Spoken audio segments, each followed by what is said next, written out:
days of practice yesterday at the podium. 2 really good days to start. Get a little bit of humidity, kind of jumped on guys some today. You could see, getting used to playing football again. It always takes some time to get back into it. But I thought the defense had a really good day yesterday, really made it hard on us. And then today, I think offensively, we bounced back pretty well. I think our quarterback made some nice throws today. I thought we ran the ball better today. We were better up front. Media is not present today as the team does a jog through. They will be back at it tomorrow for the open practice at Nissan Stadium starting at 11 a.m. In NFL news, Detroit Lions kicker Michael Badgley will miss the remainder of the season. Adam Schefter reporting it is a torn hamstring. Badgley briefly kicked for the Titans in 2021 and spent a few days of training camp with the Titans in 2023. And the Patriots and defensive back Jabril Peppers have reached an agreement on a 3-year extension worth $24 million with upside to $30 million, according to a report by Field Yates. For all your foundation repairs and waterproofing needs, visit USSTN.com. Breaking news at once on your home for the Titans and Vols. This is 104.5 The Zone.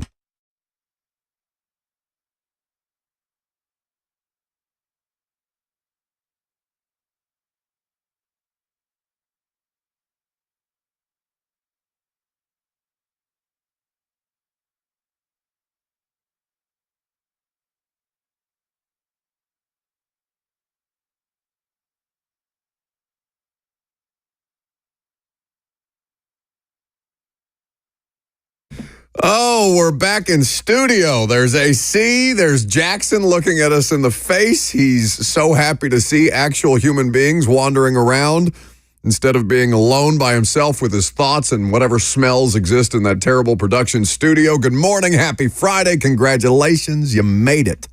615-737-1045. The number you want to jump in, like Lucas said. No practice that's open for us today. There will be some level of work at St. Thomas Sports Park before they have the open practice for you guys to come and hang out with your football team, with your coaching staff, with all the different people that work for your football team, and us. We'll be hanging out around there, wandering around, taking in all the sights and sounds of that Nissan Stadium open practice. So looking forward to seeing everybody tomorrow morning. 615-737-1045, the number if you want to jump in. Lucas, Jackson, and myself, we got you till 1 o'clock. We have Coach Mack on to talk all things Titans training camp, and I'm sure he'll have some different observations. Lucas, I can confirm that he watched something other than offensive line this week. Yes. I was over there at the offensive line with Brad Hopkins, and I did not see Coach Mack. Yes, he was following around Calvin Ridley yesterday, so we'll get his observations on Ridley as well as Lloyd Cushenberry, because I know he honed in on those two in particular in a special digital feature that they've been doing on the site, the Titans' social media channels and their website. F&M Bank Chat also at your disposal. Facebook, YouTube, Twitter, and on Twitch is how you can join the conversation. Please feel free to do so at any given point. We should probably start with our observations from training camp before we get to Mack's observations, because I would imagine there would be a slight difference. The biggest thing that I can say is that Levis looks good through 2 days. It's only 2 days. They have a lot more football to play. They have a lot more football to practice. There will be moments where it looks less good. But beyond what Blaine pointed out yesterday about him maybe missing an opportunity here or there, still kind of hunting the deep play as opposed to what we talked about, managing the situation, managing his team, not necessarily having to bomb them down the football field, right? But trying to take first downs where they're available, take 5 to 7 yard completions where they present themselves that may be a lesser difficult or lesser degree of difficulty than the throws he knows he can make down the field, but trying to settle into the offense, trying to settle into the new faces, new pieces, new parts in a setting with much more urgency, because that's basically what training camp is. Jim Wyatt has Levis at 22 of 30 in 7-on-7 and team periods. He has been 7 of 8 in 7-on-7s for the last 2 days, and nothing vertical has been part of the practice script for the first 2 days of camp. So that's what they want to work on, right? Rhythm, timing, short to mid-range routes. And, it'll be situational every day. They'll try different things in different scenarios as they work their way through training camp and preparing for their first preseason game, which is not too far in the distant future. What are we, 2 weeks away? Less than 2 weeks away from a preseason football game? My 2 God. weeks from tomorrow. Spicy. So, you'll hear from Brian Callahan, DeAndre Hopkins, L'Jarius Sneed, also speaking yesterday. You heard some of their comments, but some in particular that we would want to highlight. Offensive line stuff, before they're in pads, how much are we going to... So, let's take day one, where defenders are regularly causing problems in what they're trying to execute in the run game, where Jeff and Arden are finding their way into the backfield with regularity, where Hopkins is jawing and T'Vondre Sweat and Simmons are jawing back. How much am I to take from the offensive line not performing their best, at least executing their blocking assignments, allowing the defense to make more plays than they otherwise should be able to make, understanding they're still not in pads? How much should I make of their improvement from one day to the next, where it was a more seamless operation? Not perfect, but you saw less fumbles, you saw less guys in the backfield. Still a big question mark on the right side, and I don't know that question will be answered until Nicholas Petit-Frere comes back, because this competition won't be complete until Nicholas Petit-Frere comes back, regardless of what you think of him.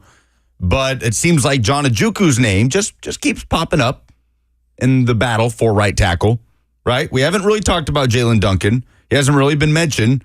Hasn't come up in a Brian Callahan press conference, but John Ojukwu did come up in a Brian Callahan press conference, and for a good reason yesterday. He, he's one of the first thing is that, for a guy like him, I think I might have said it before, but you don't notice him, and that's a good thing. He's not making errors. He's doing what he's supposed to do, what he's coached to do, and doing it well. Again, this is all going to change next week. We'll really see what it's all about. But as far as the work that he's done and his attention to detail and the techniques and knowing what to do has been really good. He's done a nice job, and he's been physical. He's been locked in the meeting room, so he's made the most of an opportunity, and I'm happy to see it. Brian Callahan speaking on the one they call OJ, John Ojukwu, who is currently the leader in the clubhouse to be the Titans' starting right tackle. Now, you bring up the battle at right tackle. Not really felt like much of a battle. Not with NPF not out there.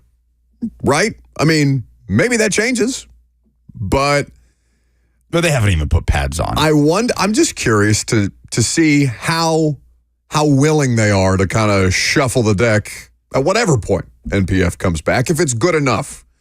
Because you shouldn't make a change just for the sake of making a change, especially if the thing that you're going to tell me with offensive linemen that matters more than anything is it doesn't matter how good. I mean, it matters that they are of a certain talent level, right? But what matters most is how much they get to play alongside one another, get to play next to the same 5 guys or 4 guys as much as humanly possible to improve their skill as a unit, not just as an individual. I love hearing Callahan talk about offensive line play like we would. Like, yeah, he's been good. You haven't noticed him, so that's a good thing, right? I feel like that's how we talk about tackle play in the NFL.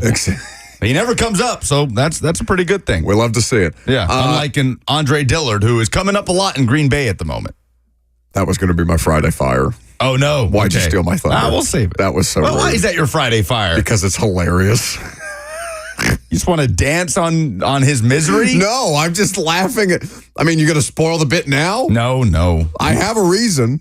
You are so good at taking somebody's pain and making it Friday fire. That's what makes me happy. It's the opposite of the exercise. Suffering. It brings me joy. 615-737-1045 is the number if you want to jump in. So beyond John Ojukwu, we also talked about a variety of different things, and we'll work our way through that throughout the course of the next 2 segments. But, I mean, for as discussed as T'Vondre Sweat was in the offseason program, and as much as people are still trying to make him a talking point beyond what I feel is necessary, his head coach seems to be pleased with the way that he's performed and been able to perform through the first 2 days of practice. This is Brian Callahan speaking about T'Vondre Sweat, the rookie nose tackle, the second-round pick out of Texas.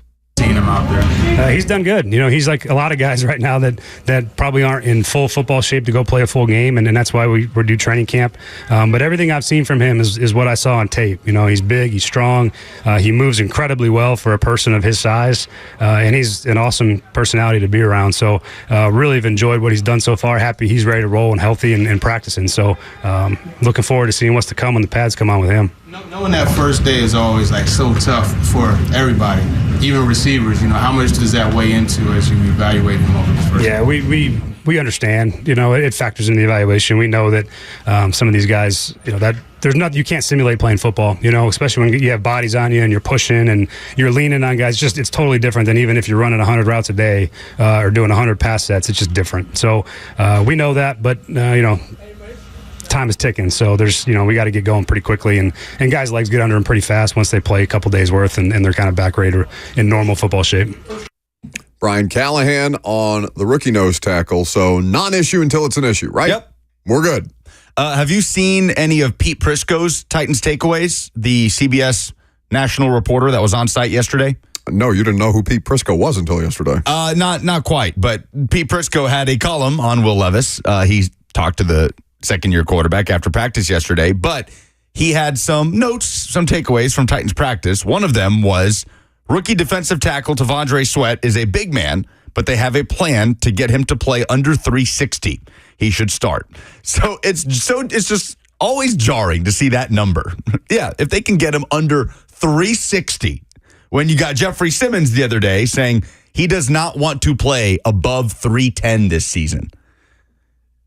The difference in Jeff and Sweat is hilarious because, and I mean this with as little disrespect as I can intend it, but did you see T'Vondre Sweat posted his rookie media day picture, right? They have media day for the players where everybody gets in their uniforms, you take pictures, you take the little videos that they play as they're announcing the lineups on Sunday Night Football, Monday Night Football, stuff like that. Sweat posted his, and I can't remember who it was at practice. I want to say it was Austin Stanley, came up to me with that picture and said, doesn't he just look like the overweight kid that was on your freshman football team or something like that? Like he just looks like he doesn't quite do the uniform justice just yet, but there's no question he's a high-level athlete. It's just about how they get him to look. You don't have to get him to look like Jeff. Jeff's built like Superman, but you have to find a way to, literally and metaphorically speaking, trim the fat. 615-737-1045 is the number if you want to jump in. We also have some comments from Callahan on Will Levis after the first 2 days. So Lucas brought up Pete Prisco's conversation with Will Levis. Perhaps we'll get to some of that. I'll have an opportunity to skim through it during one of the commercial breaks. But how has the second-year quarterback performed through the first 2 days of camp? What have you saying? Very pleased. I think Will's doing a great job playing on time. Obviously we're again focused on a little bit more of the timing elements, the shorter passing game. But man, he's been really impressive. I think his hard work this offseason and over the summer has really paid off.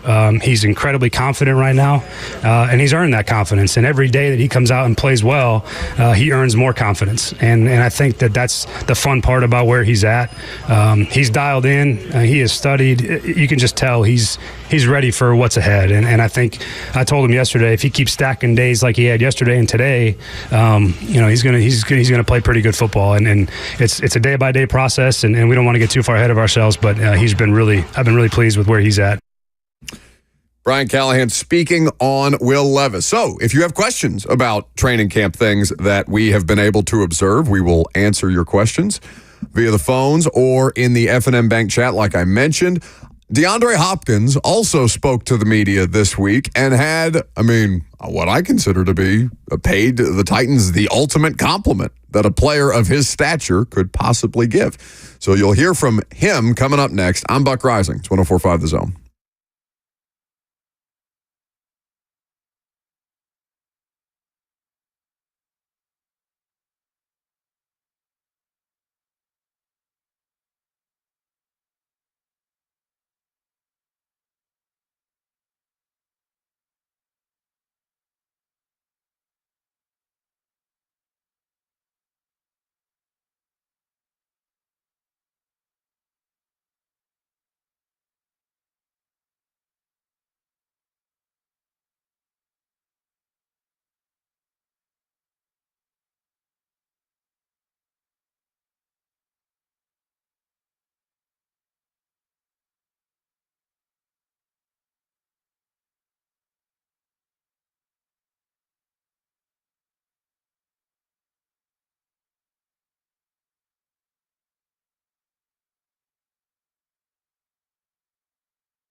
Welcome back to the show on this Friday. We are fueled by Hattie B's Hot Chicken.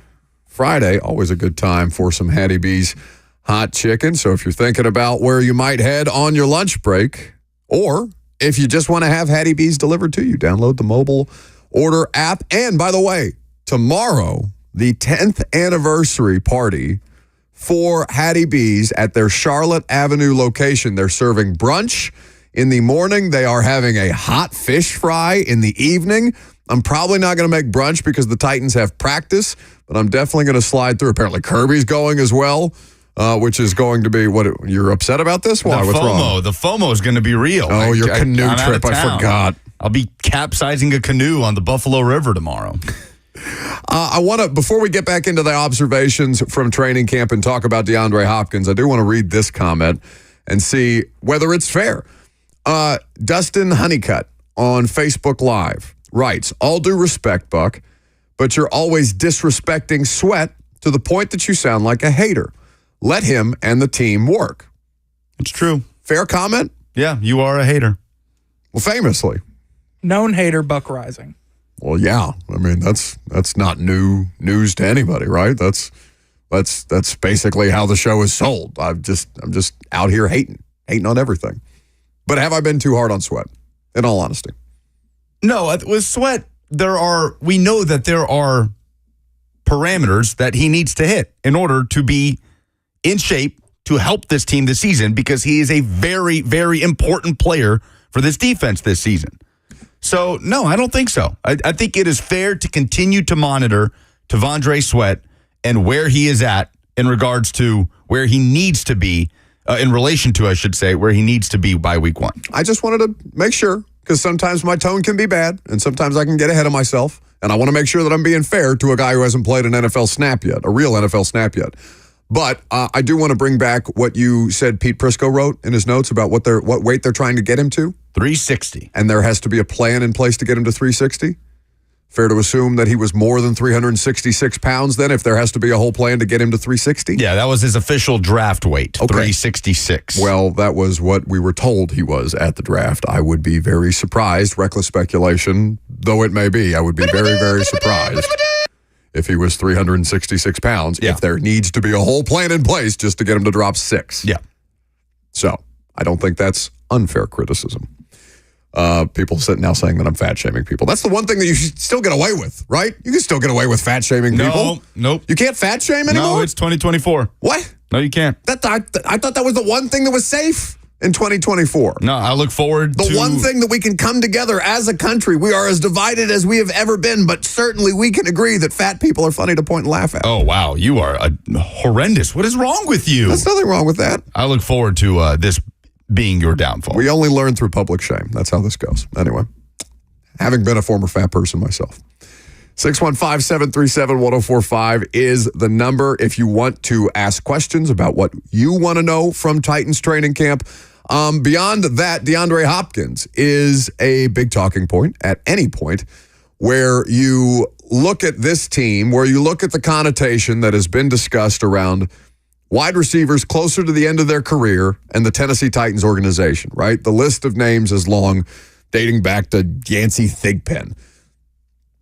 DeAndre Hopkins has kind of broken that mold or gotten away from that stigma because he played in all 17 games last year. He was 1,000 yards as a receiver. He had 7 touchdowns receiving. He was the best receiver on the Titans, the most available receiver on the Titans, and there's reason to expect that he could be even more productive in an offense that he doesn't have to shoulder so much of the burden with Derrick Henry. DeAndre Hopkins yesterday was asked a series of questions. How many questions and answers are in this clip, Jackson? Because there's like a 3-question answer exchange there of, I think it's Teron Davenport asking him about where he stands with the organization, why he loves Nashville, and what it is that he likes about how Amy Adams Strunk runs things here. It's 2 questions. Okay, let's hear it. Take it day by day. I love Tennessee. I love, what Miss Amy's doing. So, I think this is, the happiest I've been in any organization. So, just let that speak for itself. What is it about this organization that makes you so happy? how Miss Amy run things. It's a great place to be. She's putting pieces together, to try to win, and it's exciting. So, his tone does not indicate excitement. That's how he talks. That's how he talks. Well, I don't know if you happened to see his Instagram story post the other day where he posted a picture or he posted a screenshot of his press conference yesterday and said, internally, I'm very excited. I'm enjoying myself, but my face does not connote that because camp. So happiest he has been at any organization. Okay, so let's walk through that, shall we? The Houston Texans. He has always been very diplomatic about the way that ended, when other players who have played for Bill O'Brien have been much less diplomatic about what it is like to work under that particular person. They were great, though, with Hopkins, with rookie contract Watson, with J.J. Watt. They were legitimately special teams. Now, they never won anything of real consequence. They kept running into, I think the Patriots got them one year in an AFC championship game or a divisional round where what year did they wear the letter jackets and everybody was making fun of them? Do you remember that? They showed up to Foxborough in Houston Texans Letterman jackets and then got smoked on national television. But point being, they were good in Houston. And I'm sure there is some level of happiness that comes with success. It didn't end in the best way for whatever the reasons are. I don't know all the details on why DeAndre Hopkins and Bill O'Brien kind of reportedly started to butt heads, but he ended up traded to the Arizona Cardinals. Arizona, while DeAndre Hopkins was there, was always thought of as, all right, when are they going to break through here? They have Hollywood Brown. They drafted Kyler Murray first overall. When is this going to start to, really carry some weight as a contender? And they had basically one half of a season where they were excellent. I can't remember the record that they got off to before things started to peter out very, very quickly down the stretch for that team. And then, of course, Kyler has injuries and D-Hop has injuries. So all of that stuff compounds. For Titans fans to hear that from that kind of a player, though, that means something. Where or not all the feedback, but a lot of the feedback from Titans fans is what? Disrespect. Nobody thinks about us. Nobody talks about us. No, everybody sleeps on us. Nobody, free agents prior to the last couple of years, frankly. It was not a destination. It's not a destination franchise. The biggest selling point was what? No state income tax, which matters.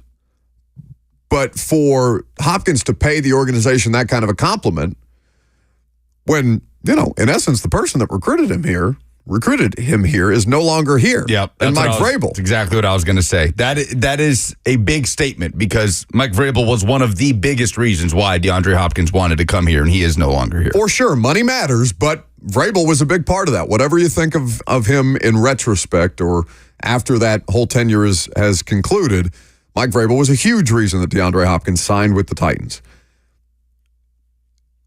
That he's praising the organization that way, his words matter. He's already got the love of the fan base because he was one of their best players last year. But it goes beyond that, and this is something that I've talked about before, going back to like just little things that you see here and there. I mean, maybe it's not little that he's being introduced at Nissan Stadium with Morgan Wallen or whatever, but he genuinely seems to embrace this city and the culture that is Nashville beyond just the touristy Broadway elements of that, although he can do that too, right? He's very much out in the city. He's enjoying things that the city has to offer. And, whether it's a better fit for him than the city of Houston or a better fit for him than, where do they play? In Phoenix? There's something to a player like him at this stage of his career really leaning in, really caring, genuinely caring about that. Because it would be easy for guys at that stage of their career to be like, yeah, I'm good enough to get a paycheck. Let's get this done. Let's knock this out. Titans legend Andre Johnson, right? Well, he's made it clear before that in his words, there was no relationship between he and Bill O'Brien. And maybe there was at some point and it hit the rocks, but that whole saga whatever you constitute their working dynamic. Yeah. Well, I remember Michael came Irvin. to an end. I remember Michael Irvin going on ESPN and saying that Bill O'Brien was saying DeAndre Hopkins had too much power over that locker room and talking. I mean, Bill O'Brien, from the words of Michael Irvin, was saying a lot of things about DeAndre Hopkins, and then DeAndre Hopkins would get asked about it, say, there's no relationship. Make sure you write that down, right? There's no relationship there. So things ended badly, and it almost felt like O'Brien was trying to paint Hopkins as something, especially when the Texans made that deal to send DeAndre Hopkins to Arizona for a bag of peanuts and David Johnson, the running back, in one of the worst trades in our recent memory, right, in the NFL. And then in Arizona, he has a great statistical season his first year there. Phenomenal. Last time he went over 1,400 yards in his career. Played all 16 games. But they're 500, and then there's a coaching change with Jonathan Gannon coming in. He went through the suspension, through injury the last couple of years he was in Arizona. And then he gets recruited to Tennessee by Mike Vrabel. And it could be very easy for that to get sour once Vrabel is out and the team goes 6-11 his first year here. So for them to be 6-11 and the coach that got him here get fired, and yet here he is in training camp the year after saying it's the happiest he's ever been, I do think is very notable. It speaks to something that we've talked about, not just with the Titans, but Ricky on YouTube brings this up as well. The Predators becoming a destination spot too, and what Nashville as a city has to offer. The Predators, as they're well regarded with how the organization is run from a player standpoint. Titans, I need to go back and look at what their NFLPA report card was, because I know they had an F, right? Wasn't that the family atmosphere or something like that, where it was talked about players not being able to bring their kids into the locker room afterwards? That's something Wesley Woodyard voiced on Ramon, Kayla, and Will a few months ago. Mm-hmm. And then, Vrabel's at least Carter, his younger son, was always out there, always hanging out at practices, always at the games and things like that. So it became a bit of a talking point, it sounds like, among the players. But Amy Adams Strunk, and let's the Titans and the Preds as organizations. Yeah, I hear mixed reviews about the Titans from plenty of people who have been there, who are familiar with the organization, where some elements of it are really well run, and some, can feel a little small time from time to time, a little maybe focused on not necessarily the most important things, or not having entire organizational alignment with marketing, with business, with football, which is common, by the way, in any NFL organization. You're going to have dissenting opinions, because when you have that many people working in one place, people are going to have different ideas about how things should run. So you take it with a grain of salt. But for the most part, they at least project well-run organization. We'll see how all of these moves, because they've made a ton of moves, we'll see how all these moves end up panning out, because whether it was the right decision to move on from Mike Vrabel or the wrong decision to move on from Mike Vrabel, they made a change. They are sticking with the courage of their conviction, and they feel pretty good about Brian Callahan. I think everybody feels pretty good about where things stand right now and how this organization has addressed basically I don't want to call them the demands of its customers, but a lot of the complaints of its customers, which is, hey, this product's stale. Let's freshen things up a little bit. Change can be good for organizations, especially in football. I think a lot of Titans fans also will hear DeAndre Hopkins' comments and say, okay, sign him now, please. Extend him. What are we waiting for? He's the happiest he's ever been. He was our best wide receiver last year.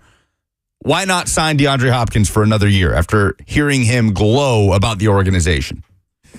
Well, I think that's all well and good, but when Rand Carthon was asked about this Tuesday, he gave an answer about, we've identified a number of players that we're interested in keeping around as part of the future plans, and we'll keep those things in-house. And then when he was asked specifically, is DeAndre Hopkins one of those players? He said, DeAndre is one of the players on our team, and went into, how much he respects DeAndre Hopkins, how much that Hopkins understands where he stands with the organization, and that as long as they have that understanding between them, then it's all well and good. But if you're Rand, you have to keep options on the table, which is why you can't just come out at a press conference and say, yeah, we'd love to keep him around. Let's hear from Rand Carthon in particular about DeAndre Hopkins when he was asked those questions about his contract extension. We've identified a number of guys that, we'd like to continue to move forward with, and eventually take care. But you guys have heard me, we're going to keep family business in terms of talking about their contracts and what's next for them. But we as a staff, we have identified some guys that, we'd like to have here, long term. Is DeAndre one of them? He's one of the guys that's on our team, and and we've talked about a number of guys on the team to have those conversations. One thing I appreciate about D-Hop is if you guys have gotten to know him, D-Hop is straightforward. And, and D-Hop and I, we can have some straightforward conversations, and we have and we do. And so D-Hop knows how we feel about him. And I think that's a big thing, especially for a veteran, at this stage in his career. And I think the way he's shown up here, the way he's bought into a new staff kind of shows how he feels about us and what we have going. Now, that's damn near word for word what he said about Derrick Henry. Yep. Derrick Henry knows where he stands with us. Worth noting. And what he said about Kevin Byard. Who else could he be talking about there? What other Titans players could be in that category of guys that we want to keep around long term? Like, not people they've just signed, not a Lloyd Cushenberry or a Calvin Ridley. I bet that list is short. That's what I'm saying. Like, who are we talking about here? I don't think we're talking about that many players. At what point? I don't know. I mean, maybe if you feel good about Molden's health. But Right. That's who guys in years 3/4 of their contracts. I mean, the answer is Nick Westbrook-Aquino. Forever and ever and ever. Always. But Roger McCreary's going into year 3, and he seems like he lines up very well with what they want to do defensively. Brian Callahan glowed about him yesterday. He's not in a contract year yet. Right, he's not in a contract year. Tajay Spears is only in year 2, right? Levis is just starting year 2. That's the thing. It shouldn't be that hard to identify the people that you want to keep around, because there shouldn't be that many that you want to keep around. This roster needs to continue to churn, not just what they've done this offseason. So I see people saying McCreary in the comments, he's not up yet. He's not due. They don't have to make that determination. They can say, yeah, right now, love to have Roger McCreary around. He still has 2 more seasons to play out here. But that could very well be something that we see take place next offseason, right? If he has a great year. McCreary, sure. They could do it. Yeah, they could do it after. They could do it after this year. Absolutely. He's extension eligible now. Yeah. So that's not it's not completely inconsequential, but it's not on the top line of their list of things to do. Now, to Hopkins and the options.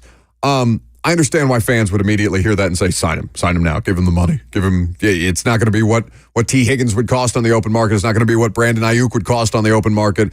Give him the money and let's keep him around. Let's have him retire a Titan.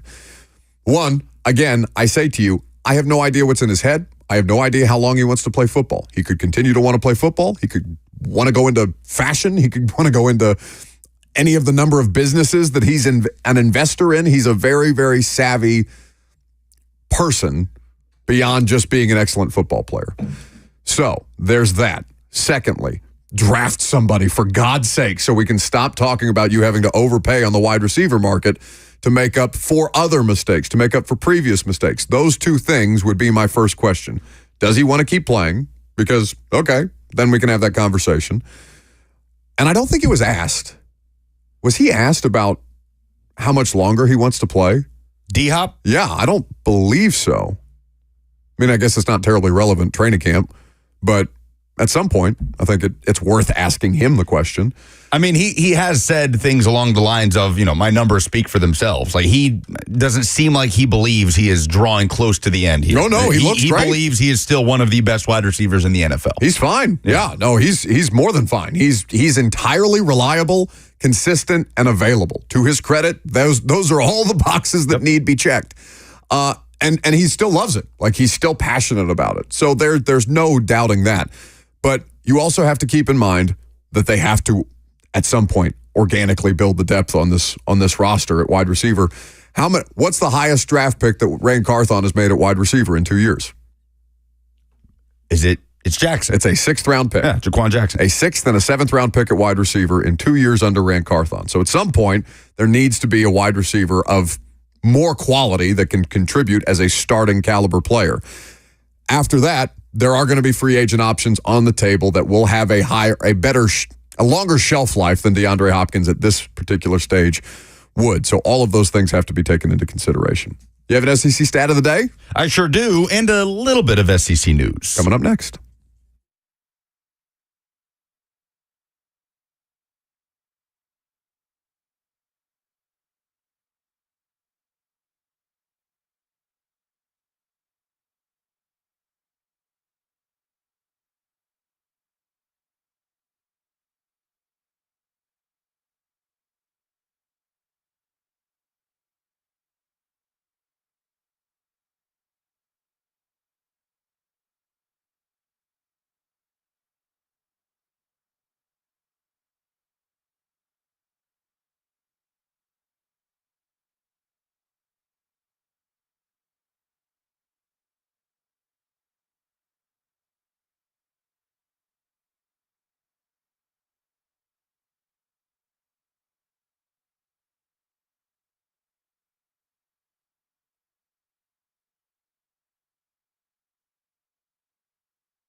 The SEC is the best quarterback conference in college football in 2024. There are some numbers to back that up, but first, there is news because there's been another arrest in Athens. Georgia wide receiver Ra Thomas, the Mississippi State transfer. Are you kidding me? Has been arrested, not driving related, on 2 counts of battery and 1 count of cruelty to children. This is per Dogs HQ, which is an On3 affiliate that covers the Georgia Bulldogs. He was arrested early Friday morning. All 3 of the charges with his two counts of battery and the 1 count of second-degree cruelty to children carry a, quote, family violence distinction. So he is still incarcerated at the time of this article as he awaits a bond hearing. He was taken into custody and booked into the jail at 2:20 a.m. Central Time early this morning. He's in his 2nd season at Georgia, again, transferred over from Mississippi State. But, again, not driving related, not a DUI, not reckless driving, which has been the problem for Georgia. Obviously, still a very ugly situation, and the problems keep on piling up for Kirby Smart. You know what makes Nick Saban so impressive? That they won at the rate and are favored at the rate that Georgia now is favored to win and wins at. But you hardly ever heard of this many, right, issues, not just specific to reckless driving, but arrest. It's not like Alabama was immune or impervious to moments like that, because at a certain point you get enough young people together, somebody's going to do something dumb, especially athletes when they have moments of free time, right? It tends to lend itself to maybe not the best decision making. This is obviously a different situation. Yeah, and this is not the first time that he's had a similar run-in like this. And look, the circumstances are not out there. You know, people hear cruelty to children and rightfully, want to know what happened. I don't know what happened. This has not been reported, but he experienced a run-in like this less than a month after enrolling at Georgia. This is, again, per On3 Sports. Thomas was arrested when he initially arrived at Georgia at a similar time of day for a misdemeanor count of family violence and a felony count of false imprisonment. Each of those charges were soon dropped as he entered a pretrial diversion program and completed an anger management and a community service requirement. Ugh. So, Ra Thomas, big play guy. He's dealt with injury, but he's flashed at times at Georgia and certainly figured to be a big part of their rotation. So wait, is the stat of the day Georgia's arrest record? What's the stat of the day? Sorry, that's just the news. That's the news of the day. The stat of the day in the Southeastern Conference. Seth Emerson of The Athletic compiled this. So the SEC returns 4 of the national top 12 in yards per attempt by a quarterback. Can you name them? Just for the sake of this exercise, you do it. Good, fair enough. Jalen Milroe, who ranks 3rd. Yeah. Carson Beck of Georgia, who ranks 6th. Jackson Dart at Ole Miss, who ranks 8th. And Brady Cook of Mizzou, who ranks 12th. Cook. Yeah. Gotten Brady Cook. You probably would have said Quinn Ewers, who was a few plays away from a national championship last year. He is not on this list. But just for context, last year, going into the 2023 season, the SEC only returned 1 quarterback who was in the top 20 of yards per attempt, and that was KJ Jefferson of Arkansas, who ranked 11th. So, marked difference in the quality of quarterback play in the SEC this year. It's the best quarterback conference in the country because you have those 4. That's not including returning starters like Connor Wegman at A&M, Garrett Nussmeier at LSU. I suppose he's not a returning starter. He started the bowl game, but he's been around forever, has had multiple opportunities to leave. He sat, he's waited, now is his turn. And, of course, Quinn Ewers at Texas. You've got the 5 stars coming in to start for the first time with Nico Iamaleava and Jackson Arnold at Oklahoma. The transfers coming in, Blake Shapen from Baylor to Mississippi State, Brock Vandegrift from Georgia to Kentucky, and Taylon Green from Boise State to go play for Bobby Petrino at Arkansas. And, of course, the Vanderbilt transfer from New Mexico State, Diego Pavia. So the SEC, by a large margin, I think, is the best quarterback conference in college football this year because when you look at the other major conferences, the Big Ten has kind of a big 3, so to speak, in Will Howard, Drew Aller, and, oh, goodness, I'm blanking on the 3rd name that I had out of the Big Ten. Oh, Dylan Gabriel, of course, from Oregon. ACC. Famously Big Ten school, Oregon. Yes, of course. I don't blame you for that one. The ACC kind of has a big three, so to speak. DJ Uiagalelei, the Clemson quarterback, Cade Klubnik, and, who was the third ACC? Oh, Cam Ward of Miami, who transferred from. It's hard to keep up with all these. No, listen, I don't know how you did that as seamlessly as you did. The transfer portal thing puts me in a blender every time I try to figure out who went where. So, massive difference, and it's going to be interesting how that plays out and the quality of offense, because we don't even know who's going to emerge and take that step that a Jaden Daniels took last year with LSU. It could still be a guy on this list. It probably would be, like a Jalen Milroe. I could see taking a similar leap in terms of statistics from 2023 to 2024. But the Heisman favorite currently is Carson Beck of Georgia. Will Howard of Ohio State is second. Quinn Ewers at Texas is third at plus 4,300. And then Dylan Gabriel of Oregon. And then Jalen Milroe of Alabama. And then it's just a list of SEC quarterbacks with Jackson Dart, Ole Miss, Garrett Nussmeier, LSU, Nico at Tennessee. Just throwing darts with the best teams likely with who might have better quarterback play. Pretty much. Where are you getting the Heisman Trophy odds? FanDuel Sportsbook. Okay, so that's since shifted again. Yeah. Because Dylan Gabriel was, for a period of time, the odds-on favorite to win the Heisman. He was per ESPN Bet. That's what we were looking at. That's what was notable. There was a big shift in ESPN Bet with Gabriel jumping up a few spots to the favorite. I don't think he ever became the favorite on FanDuel.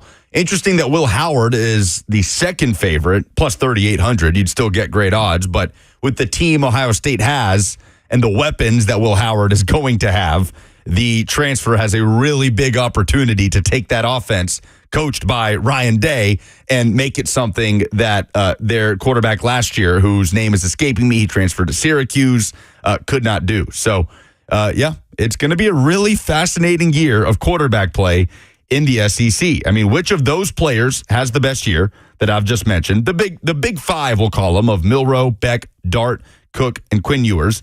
Which five-star kind of bursts onto the scene the most between Nico and Jackson Arnold? Which transfer has the better debut season with Shapen, Green, and Vandegrift? And then which returning starter, like a Wegman or a Garrett Nussmeier, is able to retake the reins and go up in the pecking order? It's going to be a fascinating season. So you mentioned Big Ten power, Oregon. Oregon is not the only team to have realigned this offseason. We just had Big Ten Media Days, of which there were glorious amounts of awkwardness that we will play for you here in just a little bit. But the question that I'm going to pose to you right now is, after conference realignment, which college football program is most out of place in their new home? 615-737-1045 is the number if you want to participate. We'll get into that coming up next.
It is 11 o'clock. Good morning. I'm Lucas Panzica from the 104.5 The Zone studios. Week 1 of training camp is wrapping up for the Tennessee Titans. Wide receiver DeAndre Hopkins met with the media after practice yesterday and talked about the difference in quarterback Will Levis's mindset going into this year's camp versus last year.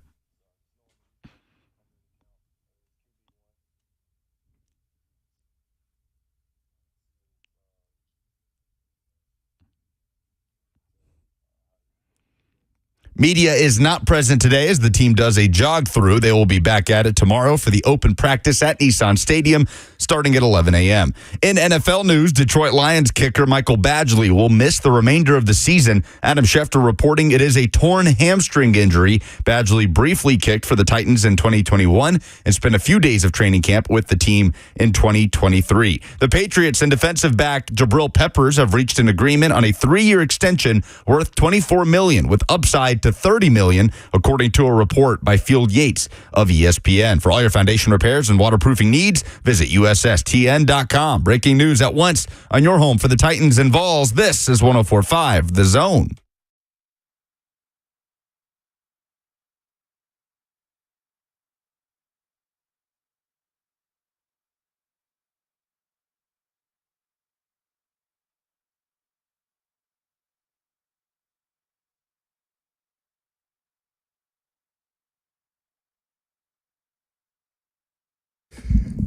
What's happening?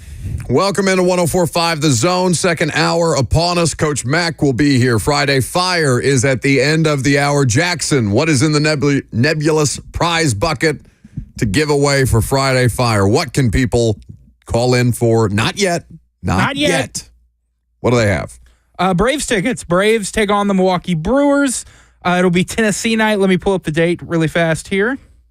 Okay. So a pair of Braves tickets at a... Not a pair, 4-pack. 4-pack. Oh, how about that? They will host the Milwaukee Brewers for University of Tennessee Alumni Night on Wednesday, August 7th at Truist Park in Atlanta. Okay, very good. So at the end of the hour, you will call in, you will give us your Friday Fire, you will be entered for the chance to win that 4-pack of Braves tickets, and you'll be very happy that you did. In the meantime, we were just talking a little college football with the SEC stat of the day, so it seems an easy place to transition over to the most out-of-place college football teams after conference realignment.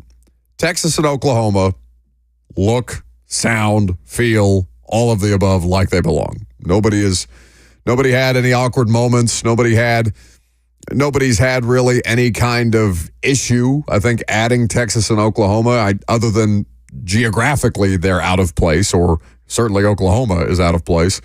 But for the most part, Texas and Oklahoma fit in the SEC.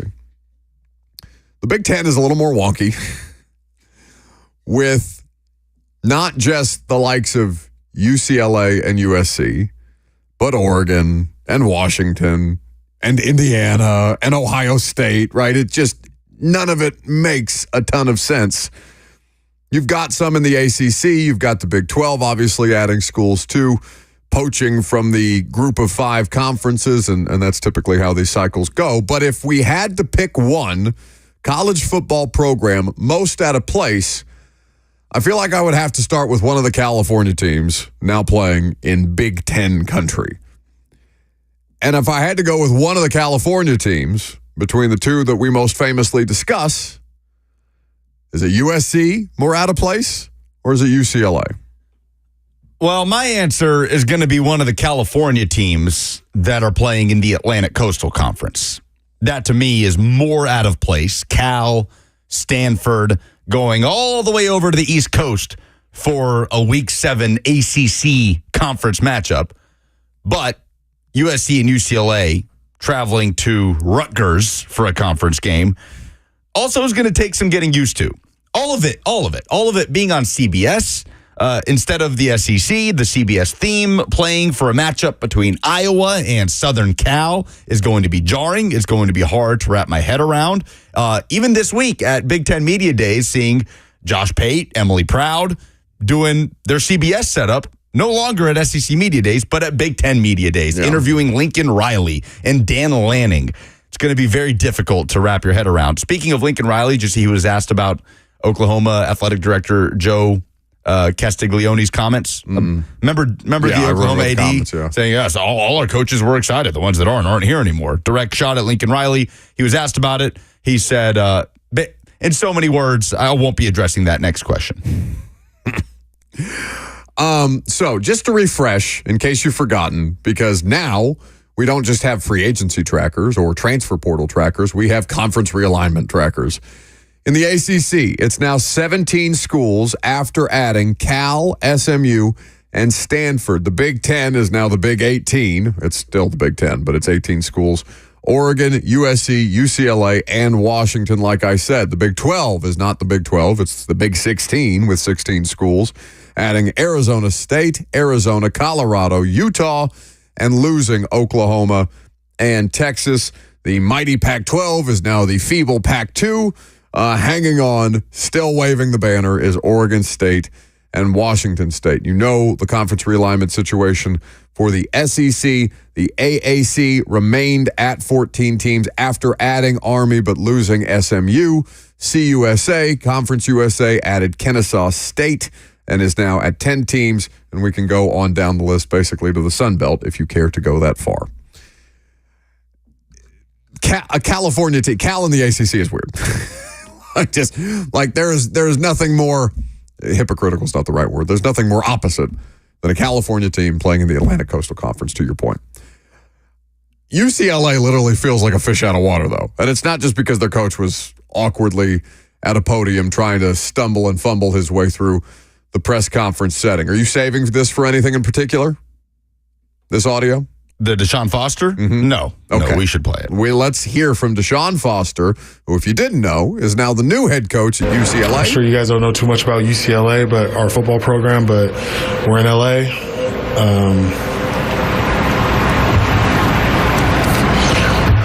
It's us and USC.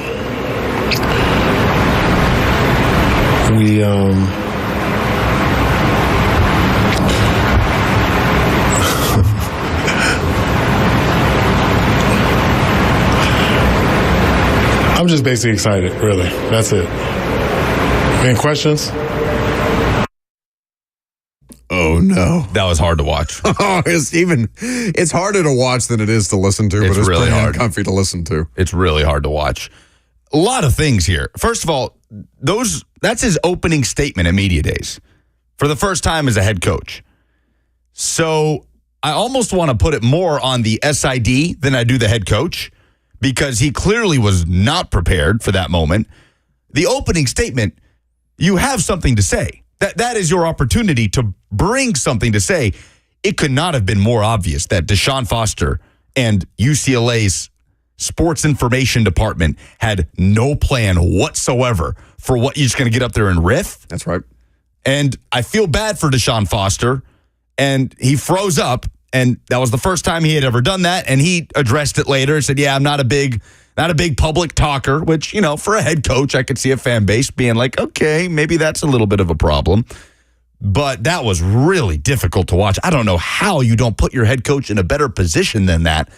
Somebody needs to be fired. Yeah, just going up there with no plan whatsoever. Somebody needs to be talking fired. About, hey, we're UCLA. We are in Los Angeles, us and USC. Like, explaining the geography of your school. If you didn't know, we're in Los Angeles. It was bizarre. Have you ever been asked to speak at a wedding or something like that?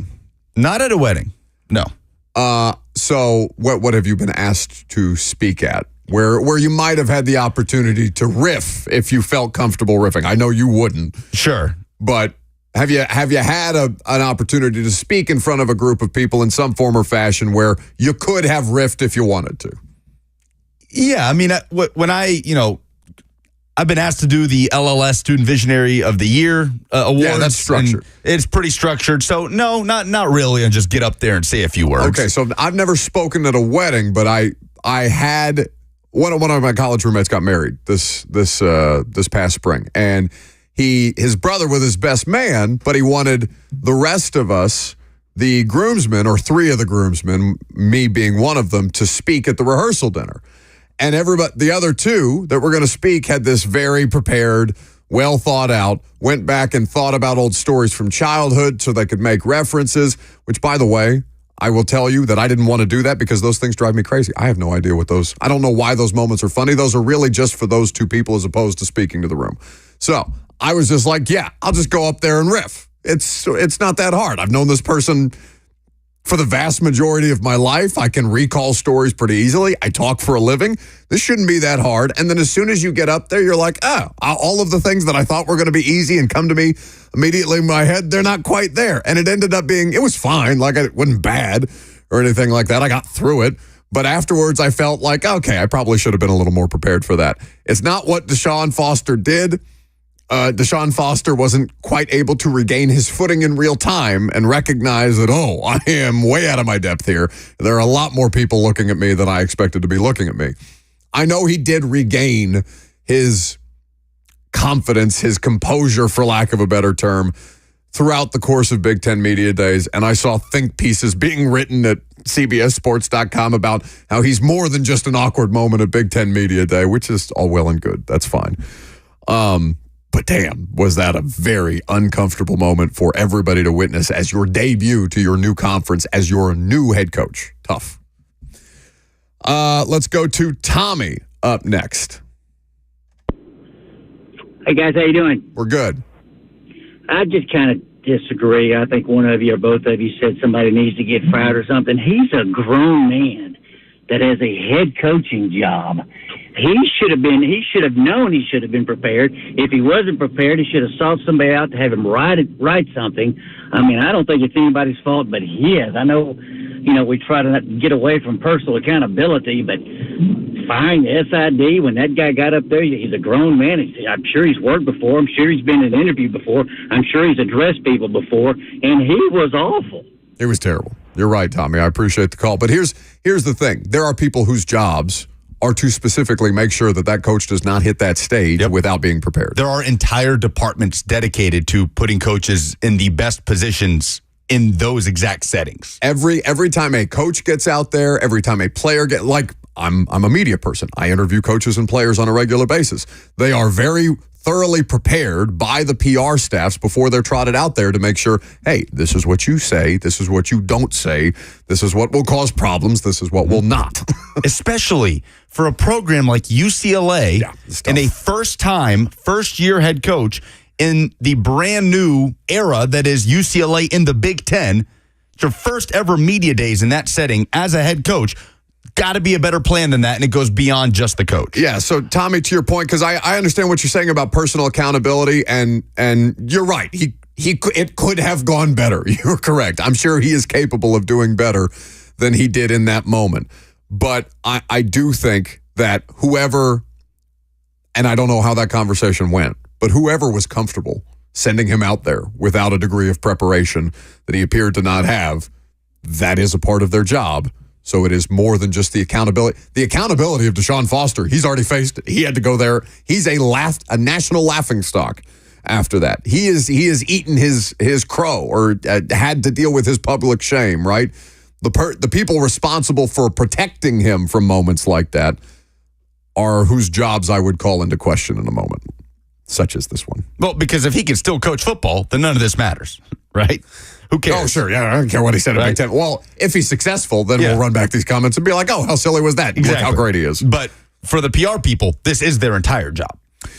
Take more of your phone calls coming up next. We'll also have Coach Dave McGinnis. We'll get his observations at Titans training camp practice. They are working today, but it is closed to the media. We're back in studio. I'm Buck Reising. It's 104.5 The Zone.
Welcome back to the show. We are fueled by Hattie B's Hot Chicken.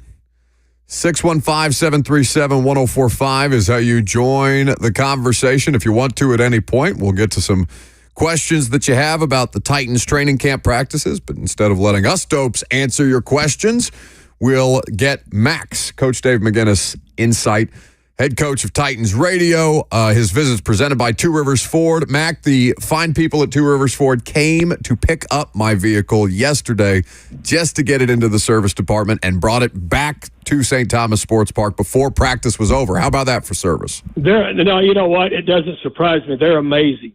I mean, I have been so pleased with my association with them, both personally and professionally. Look, when we say this, that the most trusted, everything they said they were going to do when I started being involved with them, they have done. So that does not surprise me. If you're not dealing with Two Rivers Ford, you need to start dealing with them. I'm just telling you. The South's most trusted Ford dealer, tworiversford.com for more information. All right, so I know for a fact that you watched things other than offensive line play in the last couple of days, but we'll start with the offensive line, Mack. You highlighted in particular, you and Ashley did a piece on Lloyd Cushenberry that people can check out on the Titans social media channels and as well as TennesseeTitans.com. Why did you want to focus specifically on Lloyd Cushenberry on the first day of training camp? Well, Ashley has got a list. I'm going to do that every day that we have practice from now until training camp is over with. She's already got a list of the people that she's going to mic me up with and that we're going to do a focus on. Lloyd Cushenberry was the first one, and and when she asked me, I said, he's the first guy that ran Carthon targeted, because as I said, if people watch the piece, the center is really like the hub of the spokes of a wheel. Everything emanates off of that, and to get a veteran center that is a quality player, but also is a veteran player that understands the nuances of what that is, to be able to direct left and right and straight ahead with what's going on, to help the quarterback with adjustments. I mean, that was a huge piece to the total reset of this offensive line. And that was one reason that we did that. And the other thing is just watching him all through the off season with Bill Callahan. This guy's a balanced player. I mean, he's always in balance, and he's just in control. And Buck, when your center is in control, that really calms down everything. It's just like having your quarterback be in control and your linebacker and safety being in control. It helps everybody else get in place pretty quickly. And certainly as Bill Callahan is trying to impart wisdom to a lot of different pieces and parts, some who he's worked with and some who he's getting the opportunity to coach for the first time, it seems like Cushenberry has embraced that role, not in terms of like rah-rah vocal leader type of guy, Mack, but like, hey, here's what we're here to accomplish. Here's how we're going to get it done. Watch me. I'm going to do it right, and then you follow my lead. Well, I mean, Bill Callahan, I think now that people are starting to be able to come to practice, especially from our station up there and many others in this press corps here, that they're starting to believe and see what I've been saying the whole time. It's meticulous what he goes through, and he is telling these guys, not telling, he is showing, demonstrating, and constantly teaching layered techniques of playing the offensive line, and you can hear when you talk to them just about it. I mean, they understand. Players in this league, all they want is somebody that's going to help them be better, help them with their craft, because it is a craft that they are all developing. Bill Callahan he's the absolute master at it. And I think now that everybody's getting a chance to come over there and watch and listen, if you'll watch and listen, what impressed me was, of course, I was with him every day, but, they came back for the first day and they jumped right over there in those drills. It's like they'd never left, started doing the same thing. And Buck, the first time that he introduced Olga and Bertha to them, it kicked their ass up and down the line. The first time those dudes ever tried to move those things properly, it kicked their ass. This time, they all jumped on it and moved them right across the field, back and forth. That right there, if you don't know anything else about it, is progress, and it's also applying what they're being taught. Coach Dave McGinnis of Titans Radio here with us on 104.5 The Zone, talking camp through the first 2 days, another training camp practice. They're working today, but an enclosed session. They will be out for the open practice at Nissan Stadium, which I know Mack will be in attendance for, as will the rest of us. Tomorrow morning, we're looking forward to seeing everybody out there. Coach, with a first-year coach and a new coaching staff, how much install typically is happening around this time of training camp versus how much they're just hitting the ground running because of the install that was put in throughout the offseason program? They hit the ground running. They installed. I asked Tyke Tolbert that. We did Calvin Ridley yesterday, and of course I asked Tyke Tolbert, before practice, about the install. They've got it. They've got it installed once. I mean, the thing that you try to do is you try to have these guys hear the entire install 3 times before you ever start game planning, and so they've got that in now. Now they're going to go quicker, but they go right back to the front. They will go quicker through it and start adding things faster, and then start adding nuances to each position and then each unit, offense, defense, and special teams. But and that's the one thing that I always looked at when I was coaching is how much recall do they have. That impressed me when I was out there and saw the amount. I mean, they hit the ground running with it, and so they're moving forward with it, Lucas. And to me, now once you get your pads on and your body start to hurt, and your mind starts to play tricks on you, those are the times as to when we'll really see how deep this is settled in, because the mental grind is just now starting. The mental grind is starting. Some guys will fall out of the pack because they can't take the mental grind.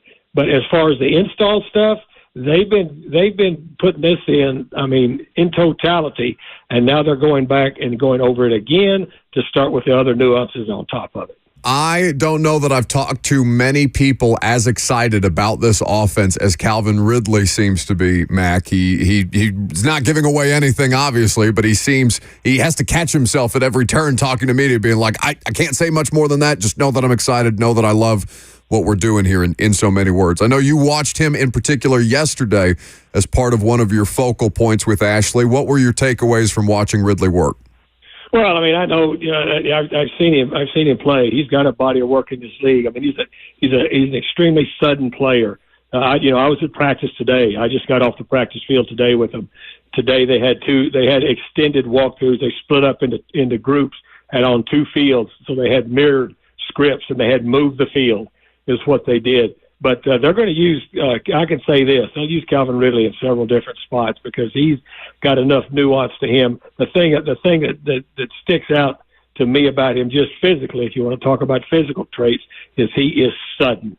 He is sudden, and he's sudden after the catch. He's sudden after the catch. There's a difference. Some guys after the catch takes them a little bit of time to get going. After the catch, I mean, the accelerator's completely on the full, is on the floor as soon as the ball hits his hands. And that's going to be a big piece of this offense, because this offense is going to have a lot of movement to it.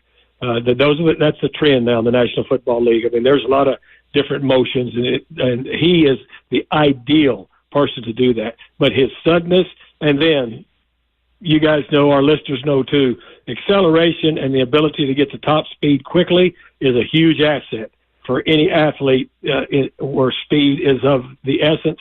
He's got that. Just to be able to dictate matchups that way, Mack, with how much you can move him and Hopkins, theoretically. I know Boyd's almost exclusively in the slot, but that seems to be something that he's also relishing, the opportunity to move around the formation to kind of pick those matchups or fine-tune the ability to create those matchups in this offense, and something that he may not necessarily have been able to do or that he was deployed as in Jacksonville. It seemed to be more of a X wide receiver role for him there. Well, yeah, and again, this offense, I'm not saying things out of school, because sure, the reason I get to be around is because I don't tell them what you're doing. But I'm telling you what, all the things that you're going to see incorporated, the 9-ball stacks, the stovepipe stacks with 2 people, all of those types of things, you can create matchups without horizontal movement.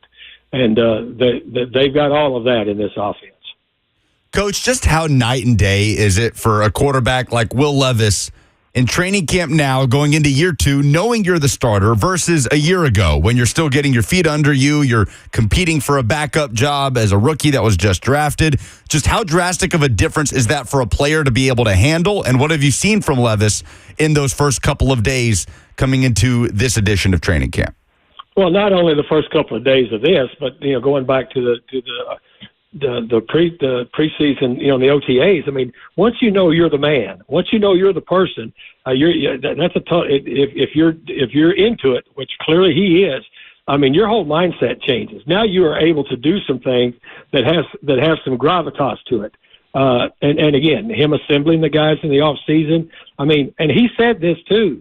I mean, and look, when he was in here brand new, guys, I mean, it's different. And I don't care who you are, when you come into this league, before you ever know what this league's about, there are days where you don't know whether you're on foot or horseback. That's not a good feeling, especially when you're trying to operate at a high level, at a high speed with professional athletes moving around you. It's totally different. And he's totally different now. Now he's got to continue that. Now what you're looking for with him is consistency.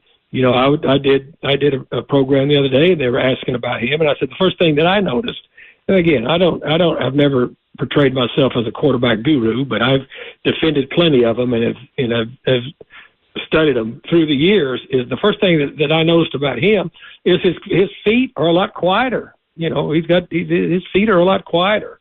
I mean, and they've worked on that. They've worked on, keeping the bottom half in sync with the top half, and also his timing. This is a timing offense, and so all of those things are physical development, but it's also the mental process and the mental development that comes with some confidence, and he's got to continue that. Yeah, it's interesting to watch him, Mack, because he is. I don't want to call him tightly wound, but he's a very intense person. He takes it all very seriously, as you would, of course, expect him to. But he has also talked outwardly with us, and I'm sure, with his coaches and with his teammates, about trying not to get too bogged down in those moments where his frustration can overtake him, or when he's in one of these hugely emotional moments and his emotions get the better of him one way or the other on the sidelines or in practice or whatever you have there. And that's clearly a big part of who he is. So I'm always curious to hear how coaches kind of balance reining some of that stuff in that makes the player who they are without taking away that personality trait that lends itself to their comfort in whatever it is that they're trying to execute. Because what you're saying about his feet makes so much sense based on the strategies that he's told us about, trying to calm himself down mentally and physically. Yeah, well, you never try to rein it in. You don't rein anybody's emotions in. You teach them how to channel their emotions. That's what you teach, and that's a progression, and that's what you learn as a coach and as a player, because this is a highly competitive profession, highly competitive, and there's a lot of stress that goes with it. You have to learn how to channel emotions, how to channel stress, and also, I mean, when you hear Brian Callahan, talk about being resilient, that's what resiliency is being able to be mentally strong enough to be able to push through things that might cause you to peak and valley. So you never try to rein it. You want people that are emotional, but you also want to teach them how to channel that so that it's productive and it's not destructive. Coach Dave McGinnis with us on 104.5 The Zone, talking Titans training camp. His visits presented by Two Rivers Ford. I'm not sure how much of Josh Wiley and Chig Okonkwo you've gotten to watch through 2 days, Coach, but just how much more comfortable does a guy like Josh Wiley look like at the moment? Because he's come up in the last few weeks. He was in Cabo with receivers with Will Levis, Brian Callahan. Very complimentary of him yesterday as well. Well, it looks like he's got an NFL tight end's body now, too. I mean, he came in here. He's long. He could run. He was pretty thin. Well, now he looks like, I know what he's done. He's worked on it. And plus, he's more comfortable also, too. And plus, he's healthy.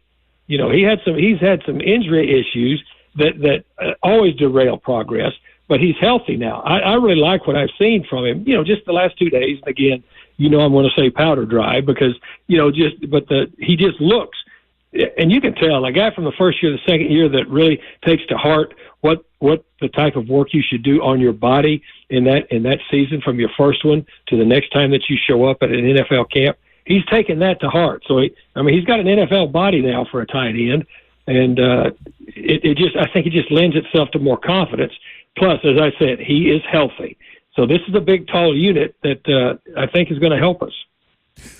Coach Mack, people will be able to watch the team for the first time. Fans will be able to watch the team for the first time tomorrow at Nissan Stadium. I know they've had about 16,000 tickets claimed. I know the pro shop is going to be open. I know that they've been working on that as well. It's going to look a little different over there, but fans will be able to watch the practice, buy jerseys, do what they like. What are you guys have anything particular planned for tomorrow? Yeah, I think Mike, Keith, and I are going to be narrating the practice. We're going to have it on a microphone, and I'll be doing kind of for the whole fans what I was doing for those two features, just kind of zeroing in and letting them on the inside a little bit about what's going on. I'm looking forward to it. I mean, and I know the fans are too. It'll be fun. It'll be a great time. So we're looking forward to seeing everybody else out there. We'll see Coach Mack tomorrow. Mack, have a great Friday and enjoy your evening. Thanks, boys. See you at the stadium. That's the main man, Coach Mack. Dave McGinnis, presented by Two Rivers Ford, the South's most trusted Ford dealer. You're interested in the tight end stuff, huh? Yes. Feels important. Did it in Brian Callahan's previous offenses? The tight end position? I know guys like Hayden Hurst had career years. Yeah. CJ Uzomah, too. Yeah. So it's not irrelevant. I'm not saying tight end doesn't matter, but they never really prioritized it that way in Cincinnati. Uzomah was probably the best one that they had, and they were very comfortable letting him walk over to the Jets, I think. The Jets. Gave him a free agent contract. So I'm not discounting your level of interest. I just don't know how important they consider it to be, given that Brian Callahan's coming out in his Tuesday opening of training camp press conference and saying, yeah, no one guy is going to dominate that room. Yeah. Like the running back room, right? But I think they're a little different with the running back room. Well, no one guy is going to dominate the running back room. Like sure, to that point, but you have two guys who are capable of being top-line players. It's a lot more unproven, 100%. I don't know. I feel like there's something to Chig Okonkwo and maybe being able to do more with Chig, with his skill set, and a lot of that is up to Chig, than you could with a CJ Uzomah or a Drew Sample and some of the tight ends the Bengals have had over the years. I think Uzomah and Drew Sample are the same kind of player there. I think Uzomah is, he's a pretty high-level athlete when he was at his peak. I know is he a Seahawk right now? I think I saw him Eagle, Philadelphia Eagle. Said that Squidward meme. Eagle is the point. See, we're doing internet on the radio. That's no good. So I'm curious about the tight ends, not just from the player standpoint, but from the position's role in the offense. I know that tight ends catch passes. I know that tight ends block. I know that tight ends do multiple things in every offense. But the level of emphasis that's put on the tight end position specifically in this offense. Now, maybe that's because, is the tight end their weakest skill position? Yes. Spot. Oh, yeah. Indisputably. Oh, sure. What would even be second? Yeah. Tight end, running back, or receiver. Absolutely. Yeah. Absolutely. Tight end is the weakest. So does there necessarily need to be that kind of emphasis on the tight end spot? Or can it just be like, oh, this is a nice thing that we have while we've got these three wide receivers, while we've got these two running backs who are not totally interchangeable, but kind of?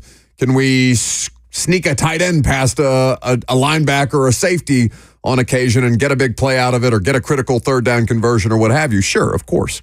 But I don't know that they're necessarily going to be emphasized the way that, I think of the Titans offense not just being running back based in the last 6 years, but tight end based. Not just Delaney, but Jonnu was very, very much a part of what they were trying to accomplish, and they always envisioned Chig in that mold. It just never manifested that way. Do you think, would you say Chig took a step back last year? Hell yes. Hell yes. Hell yes. I mean, he had almost twice as many receptions. He had more yards, less touchdowns. Do you think it's more Lucas, that where was he for the first 3 quarters of the season? Sure. But do you think it's more that he took a step back or he just didn't really emerge? Or did he kind of carry over from his last rookie year year? was a step back. He was bad. He was dropping passes. He was not a reliable player. He did deal with drops. And he ironed, to his credit, he ironed that out in the final quarter, or if you want to say the final third of the season, however you want to determine that, because I remember doing the pregame show with Blaine and Mickey and Kayla and talking about, I was in Houston. I was on the sidelines in Houston, so this had to be been towards the end of the regular season. And I remember having the discussion about Chig has had damn near as many catches in the last couple of games leading up to that as he had for the bulk of the season to that point. And Houston was like week 16, week 15, late in the year. So I can think that Chig took a step back because when he mattered as a player, they didn't as a team. And once there was nothing really on the line besides playing for your pride and playing for your job, Chig did emerge, but his team was well out of the running at that point, and they could have used a couple of those critical drops that he had. And listen, I know that Levis wings it in there. And like that drop in the end zone that I think he got credited for in Tampa Bay when he's got 2 defenders closing in on him. We talked about that play with Nate Tice. That's as much on Levis as it is on Chig because there's just no humanly possible way you can catch a ball that's coming at you that quickly. I feel like I can still get excited about what they could do with Chig and using his athleticism this year. And you're right. There's all that stuff he needs to clean up. And then we were talking about Pete Prisco's practice takeaways, the CBS reporter. One of them was Josh Wiley. He said right after Wait. Find out next. We're doing Friday Fire next. I don't care.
That's right, 615-737-1045. You give us your moment of positivity this week. The best one will give a 4-pack of tickets to see the Atlanta Braves take on the Milwaukee Brewers. When, Jackson? When is this game for Tennessee Alumni Night? I believe it's a Wednesday in August? Wednesday, August 7th. Wednesday, August 7th. 615-737-1045. A 4-pack of Brave tickets to the person who gives us the best Friday Fire. Would you like to start?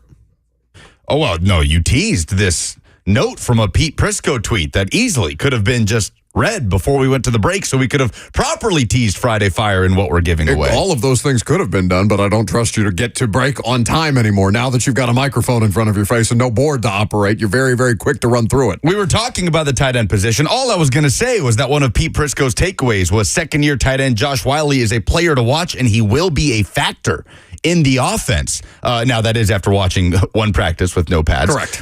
But you've ruined the entire flow of this show, as organized as it is. Yeah, that's right on brand. So, you start. That's the tight end note. Friday Fire for me is this tweet that I saw come out of Green Bay Packers training camp practice. It was a tweet from Andy Herman, who covers the Packers for Packer Report and was documenting a practice that looks like it was on Monday. Andre Dillard, he writes, has no shot at blocking Rashawn Gary. Just a massive mismatch. Gary with another sack. And Rashawn Gary follows it up with another sack. Just unstoppable. Rashawn Gary is not unstoppable. It is that the person who is tasked with blocking him in that practice is incapable of stopping anybody. Anybody at all. I don't know that he could stop Jackson or you or me or Bert. I don't think he could stop anybody based on what Andre Dillard's body of work was. And the smile that came to my face when I saw reporters tweeting out the accomplishments of Rashawn Gary, not yet understanding that that's going to be your left tackle situation in some form or fashion. At some point this season, you will realize, oh, that wasn't at all about Rashawn Gary. That made me laugh. That was my Friday Fire. I see they're doing the exercise that we did last year of trying to figure out if this defensive line is elite or if this offensive tackle is the opposite. I tried to tell you, Lucas. But once again, your Friday Fire is somebody else's misery. Not yet. They're not miserable yet. They don't know that they're miserable yet. My Friday Fire Andre Dillard is 100% miserable. I'm talking about Andre Dillard's misery. Oh, why is Andre Dillard isn't allowed to be miserable? He keeps getting jobs to play football. No, good point. Hell with Andre Dillard's feelings, respectfully. Good point.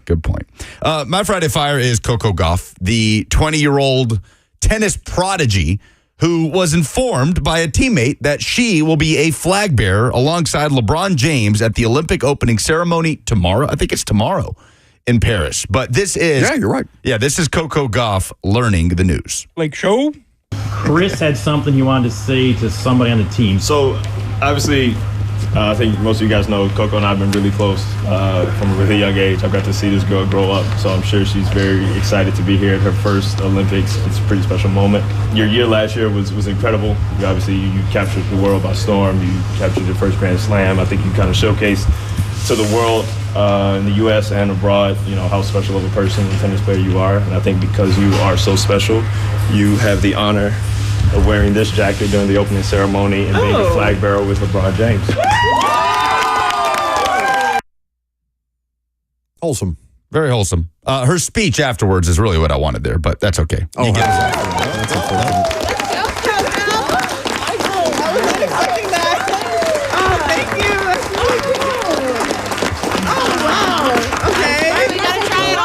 Try it on. You gotta try it on. This is cool. Look at this. Thank you, guys. Okay, I'm not gonna cry. I'm okay. It's okay if you do. No, I'm good. Just angle that way ahead. Yep, perfect. That's great, Coco. I thought there was more to it than that. But shout out Coco Gauff.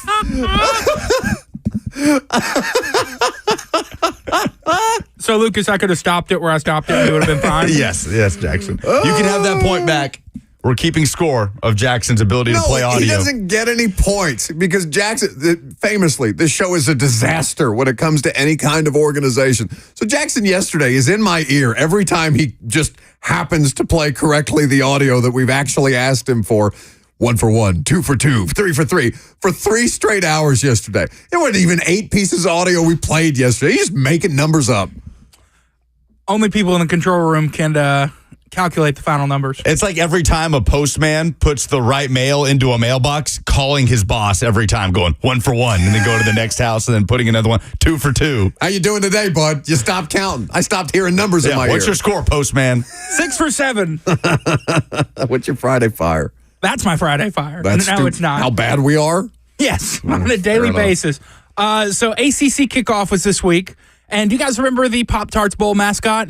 Yes. He was toasted at the end at Eaton. Edible mascot, yes. The ACC kickoff had a candlelight vigil for the sentient boxed breakfast pastry. There were candles. There was a mural. It was beautiful. I shed a tear. I don't know about you guys, but that is my Friday fire. May he rest in peace. They had like a shrine. What do they say in Game of Thrones? We will never see his like again. The edible Pop-Tart mascot. That damn Pop-Tart got more shine than the football game that he was sponsoring. I cannot tell you who played in that football game. I have no idea. I just watched the Pop-Tart on the sideline the whole time. Kansas State beat NC State maybe, but they had like a laminated in memoriam big photograph of the Pop-Tart looking all happy, and it says, "In loving memory, frosted strawberry, friend and edible mascot, 12/28/2023 to 12/28/2023." Kyle's a plumber who's going to give us a Friday fire. What you got, Kyle?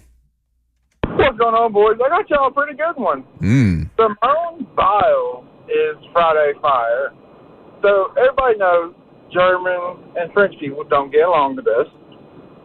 Well, she was riding the bus with the German gymnastics team, and people wouldn't let them sit down. So Simone Biles raised the fuss until they got a seat. So wait, they weren't. Say that again, Kyle. I didn't quite hear it. The non-athletic Parisians wouldn't let the German gymnastics team sit down on the bus. And Simone wouldn't let the bus move until they got their seats. Correct. I like that. Shout out Simone Biles, legend. Yeah. Very good. All right. Kyle's the only person that called for Friday Fire. You want to give him the tickets? Yep, let's do it. All right, very good. UW says, Buck continues to take things out on his team. Poor leadership starts with you. I know that. I'm just not accountable. That's why the show sounds and looks the way that it does. We're self-aware. We're just bad at this.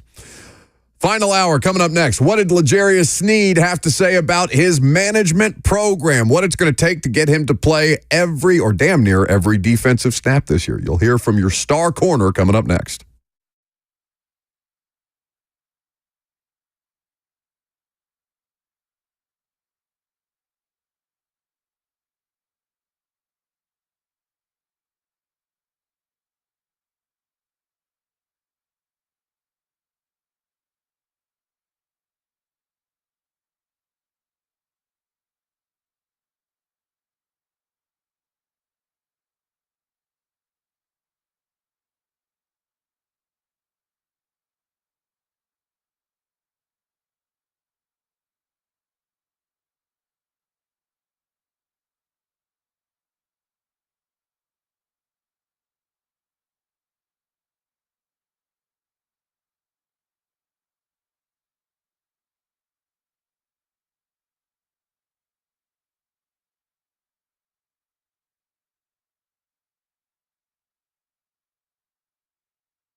It is 12 o'clock. Good afternoon. I'm Lucas Panzica from the 104.5 The Zone studios. Week 1 of training camp is wrapping up for the Tennessee Titans. Media not present today as the team does a jog through. They'll be back at it tomorrow for the open practice at Nissan Stadium beginning at 11 a.m. In NFL news, Detroit Lions kicker Michael Badgley will miss the remainder of the season. Adam Schefter reporting it is a torn hamstring. Badgley briefly kicked for the Titans in 2021 and spent a few days with the team in training camp of 2023. The Patriots and defensive back Jabril Peppers have reached an agreement on a 3-year extension worth $24 million with upside to $30 million, according to a report by Field Yates of ESPN. And in college football news, Georgia wide receiver and Mississippi State transfer Ra Thomas was arrested early this morning on multiple family violence charges and was being held in the Athens-Clarke County Jail, according to jail records. The athletic department stating that this is a pending legal matter and they had no further comment. This afternoon, Nashville Soccer Club will hold an introductory press conference for new manager BJ Callahan starting at 3 p.m. Callahan will coach his first game on Wednesday as Leagues Cup kicks off. For all your foundation repairs and waterproofing needs, visit USSTN.com. Breaking news at once on your home for the Titans and Vols. This is 104.5 The Zone.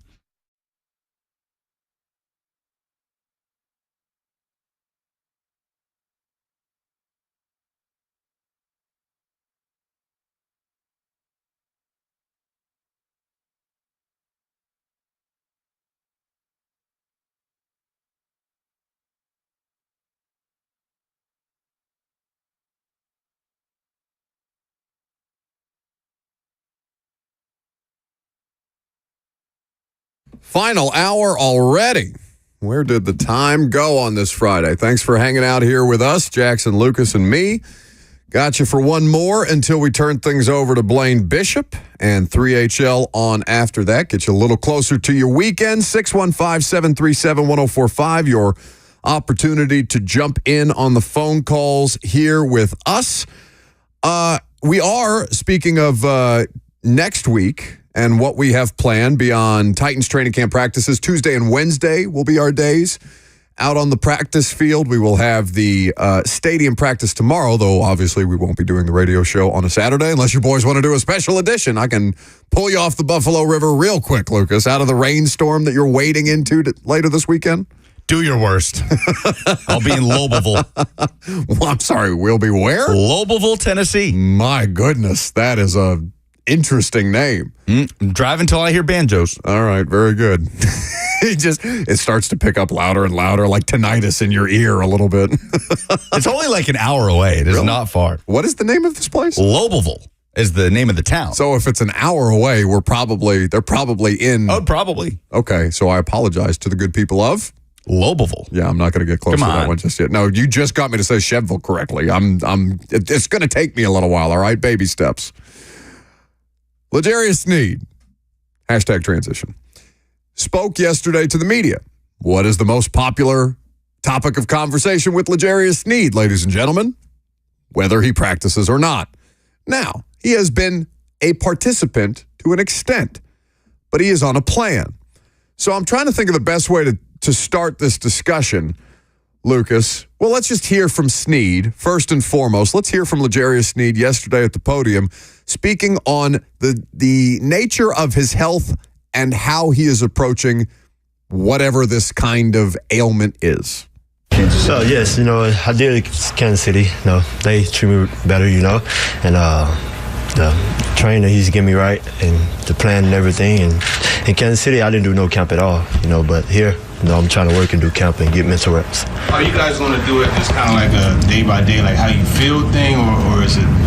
No, they have a plan for me, They have days where I just, did what I did today, and days that I just practice. It's a pretty good schedule that they got me on. What have you got to accomplish, I guess, over the next 6 weeks to be peaking for week 1? I mean, I'm healthy. I just got to maintain it and, just get that to week 1. That's all I'm trying to get to. So how does the knee feel if you're healthy? I guess just how... My knee feel great. Okay. That's feel great. Why do you feel the need to keep the limitations if you're healthy? Because the procedure that I'm having, the things that I got going on with me, and, All right. Do you feel satisfied with his response? Yeah. It's the same as last year, right? No, it's better than last year. Yeah, he didn't really participate in camp. He just said it with Kansas City last year. So, again, until the knee keeps L'Jarius Sneed off a game day roster, it's not going to be a concern for me because that wasn't the case last year. He did less last year in training camp and was maintained throughout the course of the season and was one of the best corners in football on Sundays. So until it's a concern, it's not for me. I think, and I'm not going to speak for everybody, like blanket statements for the entire Titans media corps, but I will say this. I think that in general, media has a hard time with the concept of it's not a problem until it is, because inherently, one, we're out there every day, so there are going to be things that we have questions about and would like to know more about. And by the way, all of those are fair questions for L'Jarius Sneed, and all of his answers were absolutely fair in response. But I do think it is, and I include myself in this, obviously, I do think it's hard for us to kind of say, okay, but what happens if it doesn't work? Like, what happens if? What happens if? When we're not going to know what happens if until, at minimum, September the 8th, when they open up against the Chicago Bears, and probably not until we get later into the season to see whether the management program has proven successful relating to regular season games and then potentially, if it comes to that, a playoff appearance. He played in all 21 games last year. Yep. He was available for damn near every defensive snap.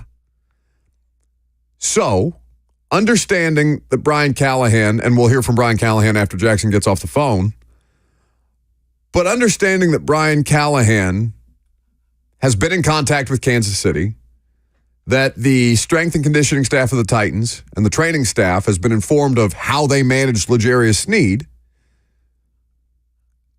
then if it's basically the same plan in place, and what you're worried about is, my understanding, it's a degenerative issue, right? So Tyjae Spears, his ACL, or lack thereof, is not an issue, but it's a degenerative process, right? When scouts and general managers are going through the pre-draft process, a lot of times they will deem a player a one-contract player or a two-contract player based on the amount of health concerns that they have coming in, based on what those health concerns specifically are, how those kind of project out based on previous sample sizes of players who have dealt with similar injuries. L'Jarius Sneed has made it to a second contract with a degenerative knee issue. But it's not an issue until it becomes an issue. It's a situation. It's a knee situation. A situation to pay attention to, a situation to be aware of. Should it become a problem, then we'll treat it as such. But it's like Tyjae Spears, and I think one of us brought it up at some point this week. When's the last time we talked about Tyjae Spears' ACL?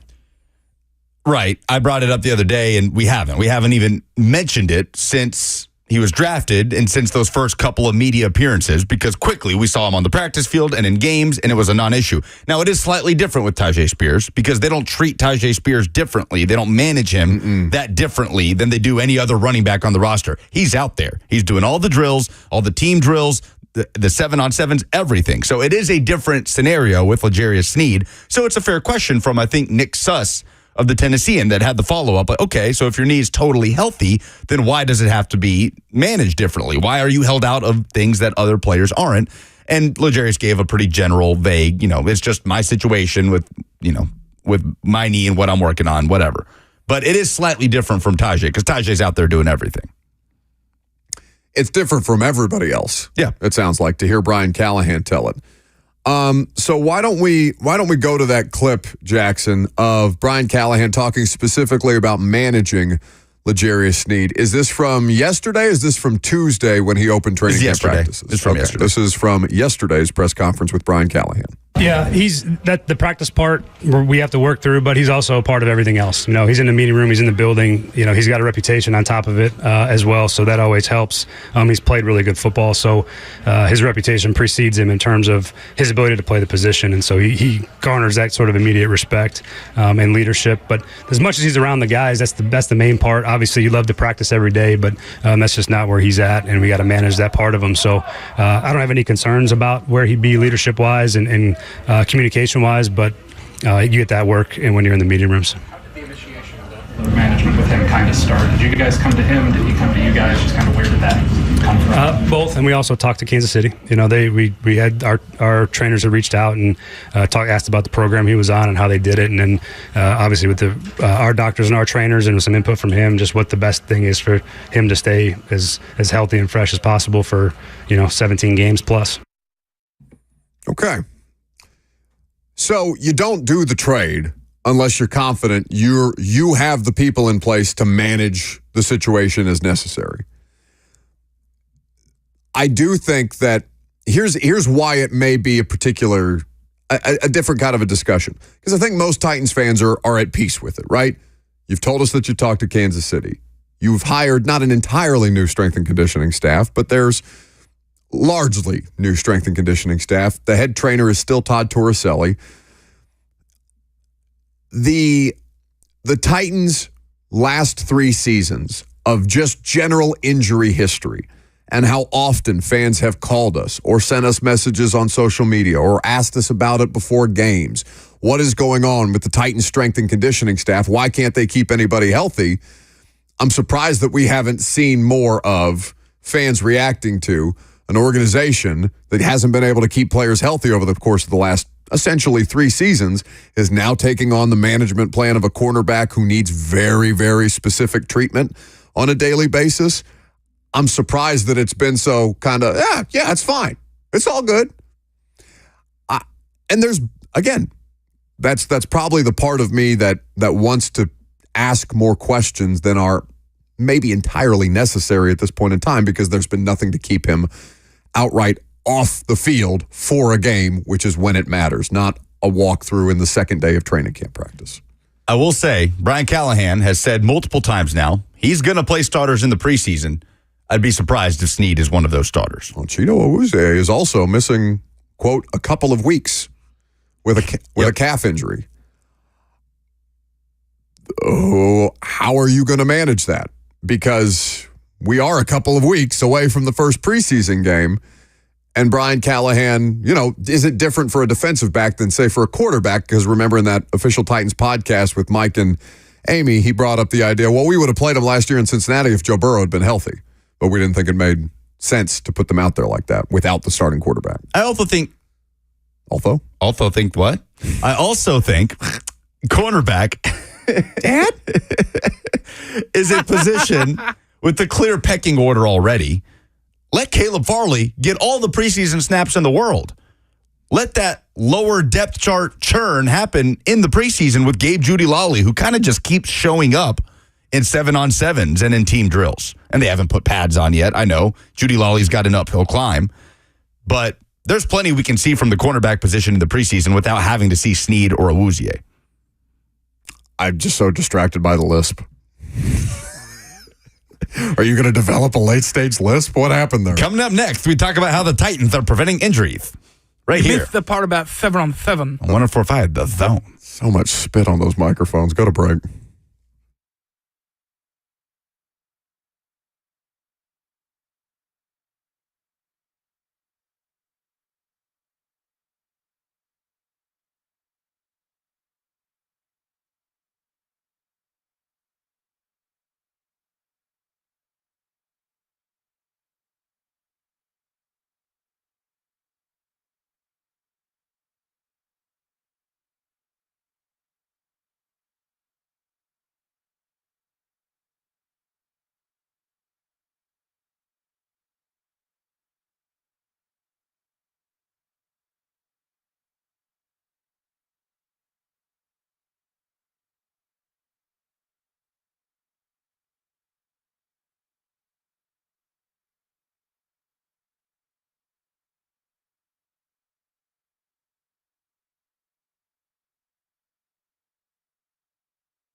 Welcome back to the show. We are fueled by Hattie B's Hot Chicken on this beautiful Friday in Middle Tennessee. We'll get to your phone calls momentarily. 615-737-1045, the number. Instead of momentarily, why don't we do it right now? Kyle is up next.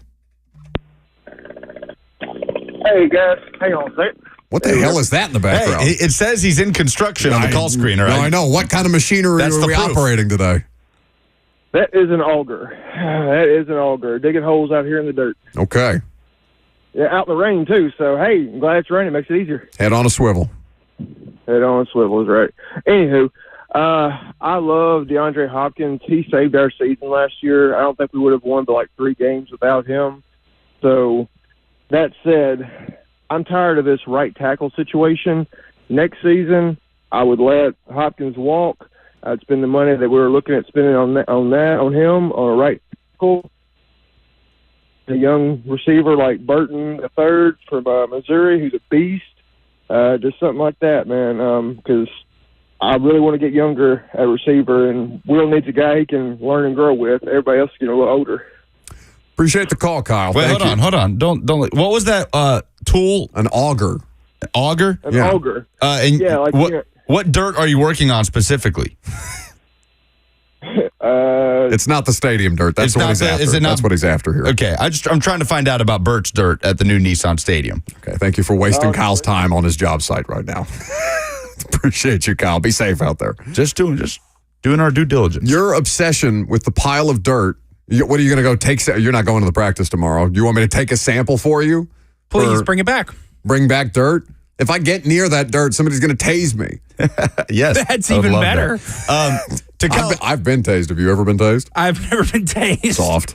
I get what Kyle's saying about wanting to get younger at receiver, but you're going to have to be drafting pretty high to take Luther Burden out of Missouri. Yeah, he's like one of the top, if not the best wide receiver prospect pending this coming season. Either, him or Reynolds out of Oregon, formerly of Texas A&M. All right. So my larger issue with that, though, is pay for the right tackle. I don't want them overspending on free agent offensive linemen.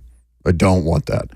That I would take greater issue with that than them spending at the top of the tier 2 wide receiver market again. Like, I would rather them do that deal for a Calvin Ridley or a Brandon Ayuk. Brandon Ayuk's a better player than tier 2, I guess.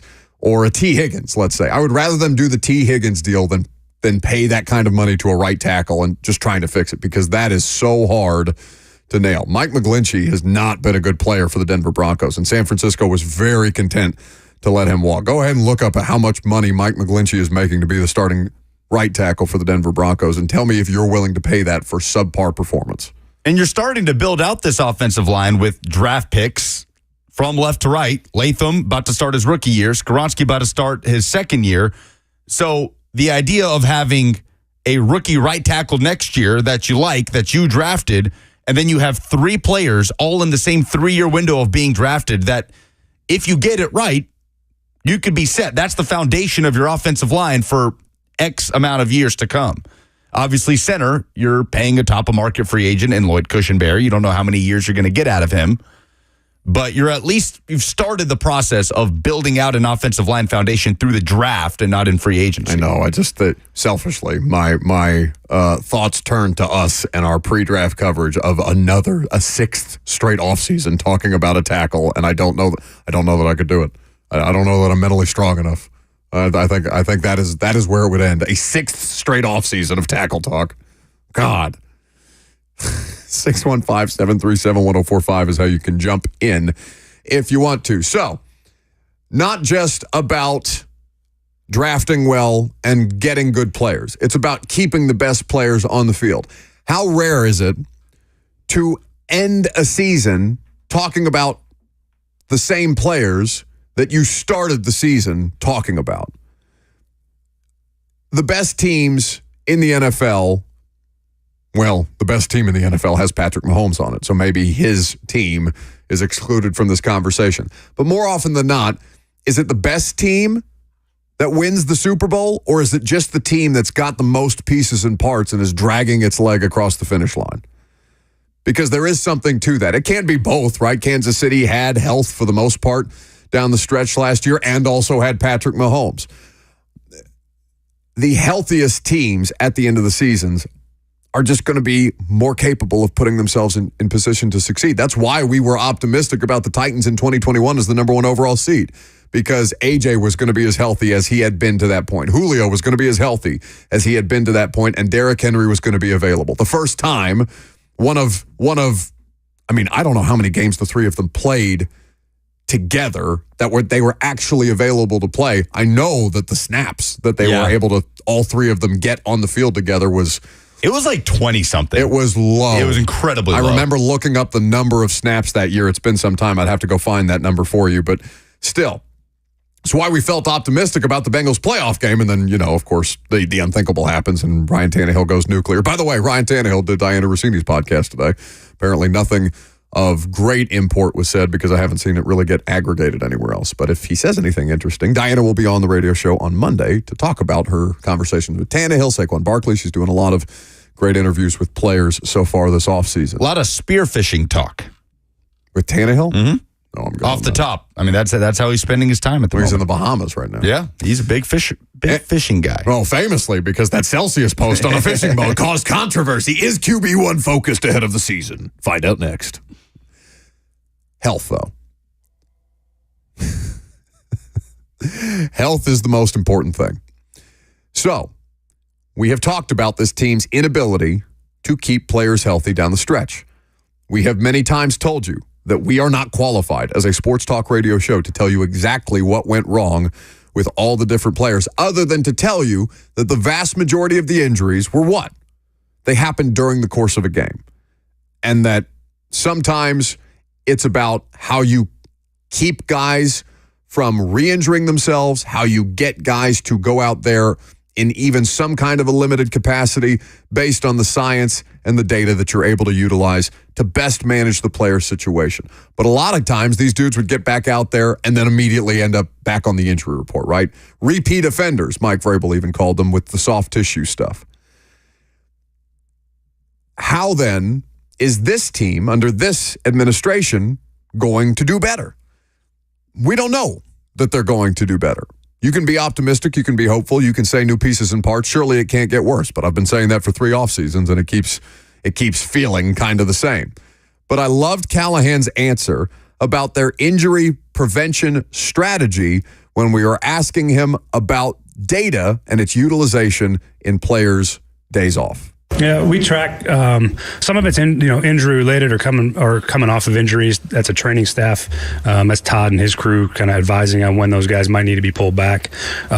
We also manage loads off of the GPS and a strength staff, so they manage all that, and the sports science part on how many yards are running, how many full speed yards, what the accelerations and decelerations are.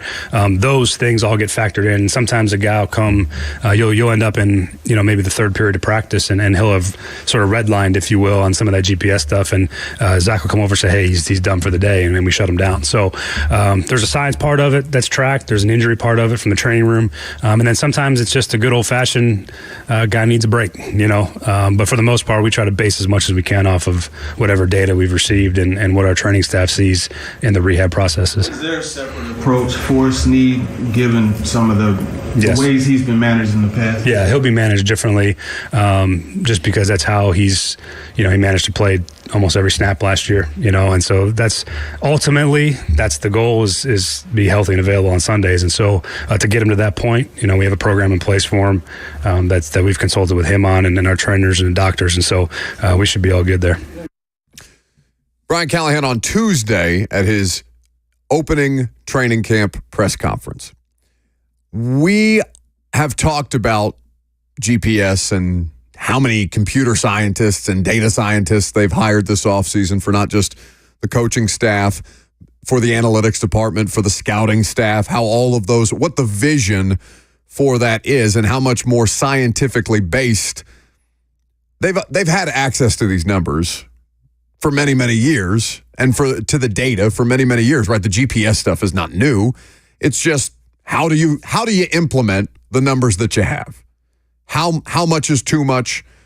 How much can give you proper guidance? And do you have the people equipped to kind of help you work through those things? If you as a offensive coordinator or defensive line coach are not necessarily familiar with how to make the numbers work for you, for lack of a better term. We will see what dividends that pays. We talked to Zach Woodfin at some point during the offseason program. I can't remember if it was mandatory minicamp or an OTA session. And just to be able to ask that guy base level questions that I don't know anything about. I don't know anything about sports science other than that segment that they used to do on ESPN. And I know that wasn't very health and strength and conditioning related, other than Kenny Vaccaro can hit a tackling dummy really, really hard. So to be able to have just a baseline understanding of what they're trying to do, how it is that they're trying to accomplish it, where have you taken these methods from, how have previous stops in your career informed the way that you implement this now as the head of strength and conditioning. And I don't know if he'll be made available again, but it does seem like they have people who, if not are more capable of handling the numbers and the science and the data and implementing it into the football practices and games and health and strength and conditioning and all these other things, maybe more willing to utilize that data and implement it into their day-to-day. It's just nice to have some clarity on any sort of approach to injury prevention. Brother, you know how shook I was that he opened up his press conference yesterday citing time frames and injuries for players. Malarkey used to do that. It hadn't been that long, 6 years that Mike Vrabel was the coach, but I never understood, and Mike had his reasons, whatever, but I never understood why he wanted that specifically so safeguarded, because the players just end up having to answer more questions about it afterwards. Yeah, we continue to talk about what's wrong with X player. We speculate. It's just, it makes a situation that, okay, it's a talking point for a day or whatever. It makes it manageable, or it makes it less of a big deal. It drags it out less, the way that it felt like those things would constantly just become talking points for no other reason than wasn't available today. Is it Dava or Dava? What? Jackson? It's Dava. Okay, Dava, up next. Hi, Dava. Or hi, Buck. It's Dava. How are you? I'm well, thanks. I'm well. This may sound like I consider myself fairly football savvy. I grew up watching all football. I don't understand why it's so difficult for right guards and left guards to switch sides. And perhaps I need it to be, I needed someone to explain it to me like I'm in kindergarten. Well, I appreciate the call, David. Thank you for it. And you can be the most football-informed person and still not understand all the different technical elements that go into offensive line play. Would you say, and I think we've had a version of this conversation before, but would you say that offensive line is the position that we discuss the most while knowing the least? Probably. Of any of the positions. Like, I'm not claiming to be any kind of quarterback or wide receiver or off-ball linebacker expert. We defer to people like Coach Mack, to Ramon Foster, to whomever we might have on, Nate Washington, people who know the positions, who have played the positions and have been coached in certain systems. But offensive line play is one of the easiest things, I think, for people to pounce on without having any earthly idea about how it is that those people actually do their jobs.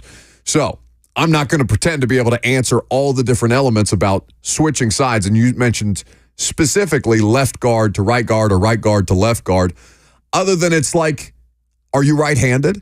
And have you tried to write with your left? And do you understand how much harder it is to simulate the motions or execute the motions that you've been doing on one side of your body for your entire life, and then all of a sudden just having to switch? It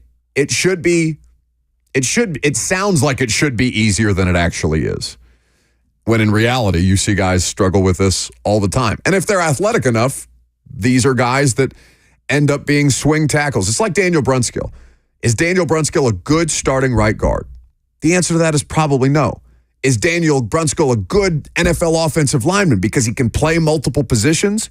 The answer to that is absolutely yes. He's quality depth because it's not as big a struggle for him. He belongs on a roster. As it might be for a more talented player who just can't seem to get those motions and those maneuvers correct. It's the difference. We had a version of this conversation yesterday too, talking about you can be the most talented player in the world, but if you don't get those repetitions, those daily repetitions, it is very difficult for you with all of your talent to become more skilled, because the skill is the thing that's developed based on the repetition and how your body adjusts, and you identifying the way that your body adjusts and making those necessary adjustments.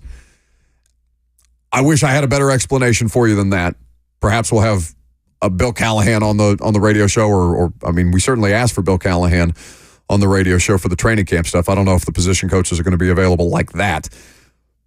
But it's a fascinating thing to talk about, because this team needs a couple of guys, not just on starting spots that have played multiple positions, but that can be depth guys to play multiple positions as well. Darrington from the shadows emerges. What's happening?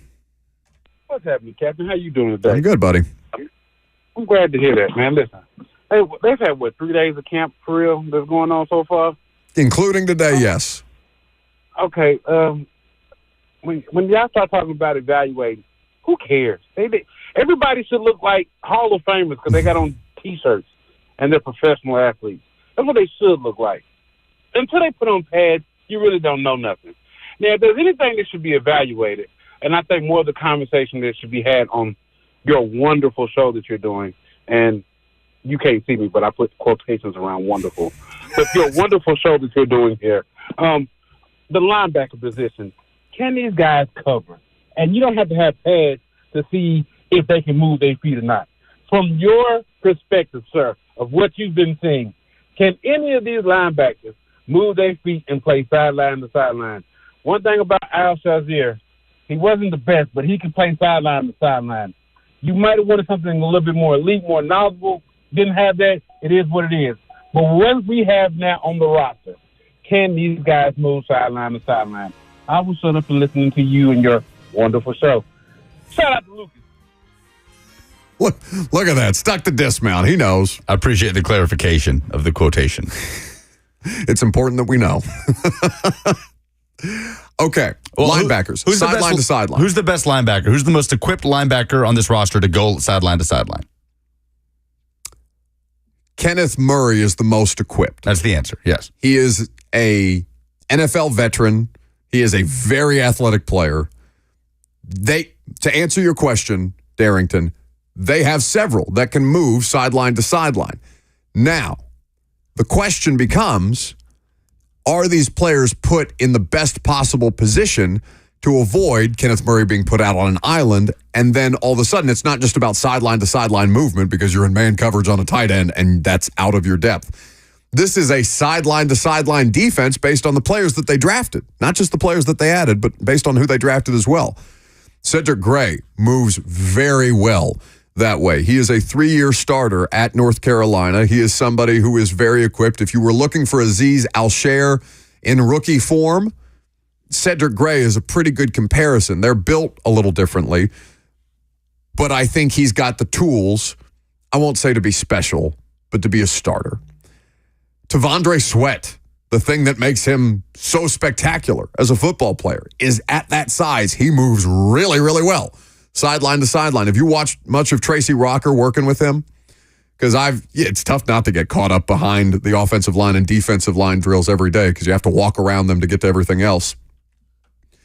But watching how they're working with Sweat on that sideline to sideline motion, so that not only can he be somebody who physically overwhelms you or pushes the pocket as a pass rusher, but has that agility that he showcased in his final year at Texas to make stops, to stuff the run, and to basically make life a living hell on a running back who thinks that he can outrun a 300, we'll call him 366 because I don't know any better, but a 366-pound defensive tackle, and all of a sudden that 366-pound defensive tackle is on you like a backpack. Yeah, but to his question about the linebackers, they were missing some of that last year, right? That sideline to sideline athleticism to make those plays in the margins. Gibbons is not a plus athlete. Right. So does that give Gray a leg up in that competition? Or is the middle linebacker competition to play next to Kenneth Murray more about putting Kenneth Murray in a position to be able to go and make those plays? who, by the way, Brian Callahan was very complimentary of after practice yesterday later in his press conference. Murray? Yeah, talking about Murray flashing his ability to diagnose quickly, his reaction. Obviously, they got to put pads on. I don't want flashes. Flashes are what... Flashes are what you get caught up. Flashes mean potential to me. I'm so tired of potential. We've been out there 2 days. All we got is flashes. No, Lucas, we don't, because he's played NFL football before. We have more than flashes, and I understand what you're saying about him in a Titan system. Just don't take a comment about 2 days of practice saying, I don't want to see flashes. That's literally all we have. No, but I have buzzwords. Everybody has trigger words, right? Mine are flashes and potential. After how many players have come through here that have flashed or had potential and haven't done jack bleep? 615-737-1045 is the number. Last call for phone calls. If you got them, we'll update the polls coming up next.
Boogie Shoes means it's the end of the work week for us. Not really, though. It's football season. I got work tomorrow. That'll be great. See you guys out there. You'll be having a good time. Maybe you, they can't tailgate it, can they? How is that going to work?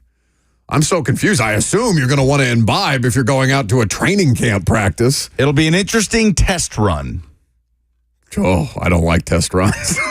Yeah, you let me know how it goes. I would like for all of the kinks to be ironed out by the time this thing goes off, which inevitably will not be so. But they had to do it this early because normally the Nissan Stadium open practice is not this early in the calendar.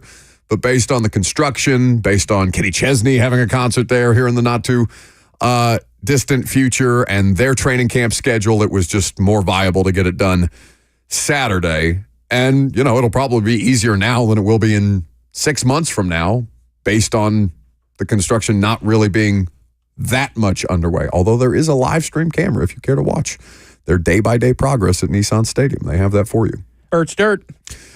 So, Olympic ceremony's happening. Yeah, you lied to people and told them it was tomorrow. I did. I thought it was tomorrow. I also thought it was tomorrow, so excellent work by us. A sports talk radio show with one of the biggest international sports moments on the calendar. We didn't know when the opening ceremonies were. Looks cool. They're all floating down the Seine. Yeah, but the Seine is disgusting. The Seine is famously a bigger sewer system. Yep.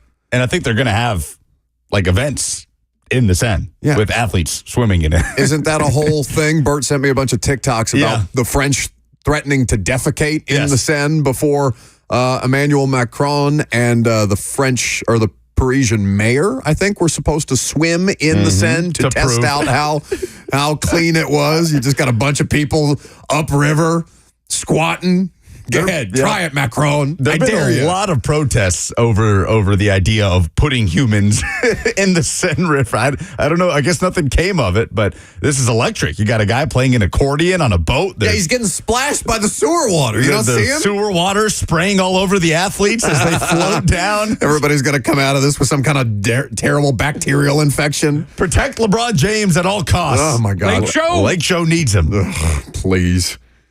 They better be worth a damn in international basketball, because I'm not a 76ers fan, but if I'm a Sixers fan and I'm watching hurt-ass Joel Embiid stumble around out there not knowing how to play international basketball and risking health and limb and life and everything else that Joel Embiid has yet to accomplish as a part of the process, if they don't win gold in basketball, if some South Sudan of the world undermines them, I swear to God, nothing pisses me off more.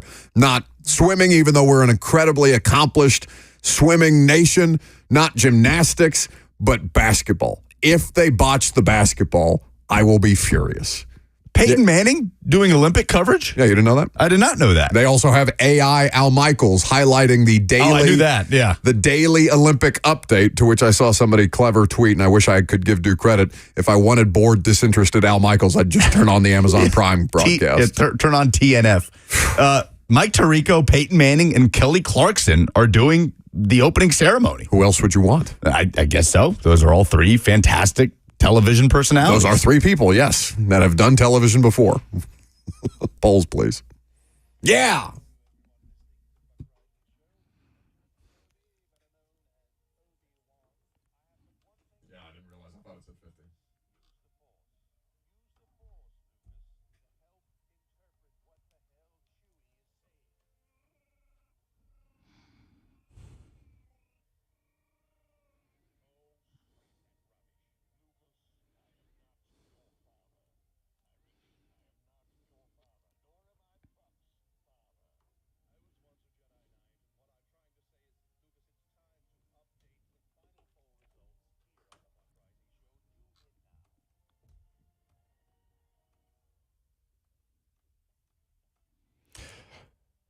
Presented by Two Rivers Ford, the South's most trusted Ford dealer. What's the most positive story that you've seen in sports this week? Willie says the Tyjae Spears interview that we did at training camp. Go check that out if you haven't. It is on the 104.5 The Zone YouTube page. Subscribe while you're there. Tyjae was fantastic. Goody says Jim Wyatt continuing to roast people on the internet. Am I missing something? roasting people on the internet. What happened? That's what Goody said on Twitter. Karen says the video when Coco Gauff found out she is carrying the American flag in the Olympics opening ceremony, which is happening right now. Lady Gaga is performing in Paris. Does she not have eyebrows, or are those just dyed blonde? Who knows? I didn't want to make fun of her. It's an alopecia situation. No, she's got eyebrows. Okay, they're just double check. Kind of painted something. They're Joe Burrow blonde. Eclectic we as never always. talked about that, by the way. What? Oh, Joe Burrow. He went with the Cody Rhodes cut. Slim Shady. Slim Shady. Yep. The comparisons keep coming. Far be it from me, some, out of shape 31-year-old schlub to criticize a professional athlete for their appearance. But that is the one look that I don't think Joe Burrow can pull off. I think Joe Burrow, a very, very confident individual. That is a tough one. A lot of people are very upset about it. I'm not upset about it. I mean, he's got great hair, so I guess I would be upset if I was of the hairless community and just saw him shave off those golden locks and dye them bleach blonde. What is your confidence level in the Titans' new injury prevention strategy? 65.5% of the audience say 65.5. Cautiously optimistic. 25.9% say they'll believe it when they see it. When did we start doing decimals on Twitter? I don't know. That's a new thing, I guess. Elon. But 25.9% of the audience still suffer BTS from the Titans' injury issues over the last 3 years. And 8.6% say they are very high. Their confidence level, very high. I just want you to start working in dismissive, under your breath Elons, just in day-to-day conversations. That would make me happy. Speaking of things Elon Musk related, did you see that the Bitcoin conference has officially hit Nashville's shores? I know former President Trump is scheduled. He's saying Nashville's shores or Nashville shores? Shores, not Nashville shores. Much prefer that the Bitcoin conference is taking place. I want Donald Trump speaking at a Bitcoin convention in front of a water slide. Give it to me. I need it worse than air. I would like to see him ride down one of the mats on the Music City Racer. The Music City Racer? That's one of the slides.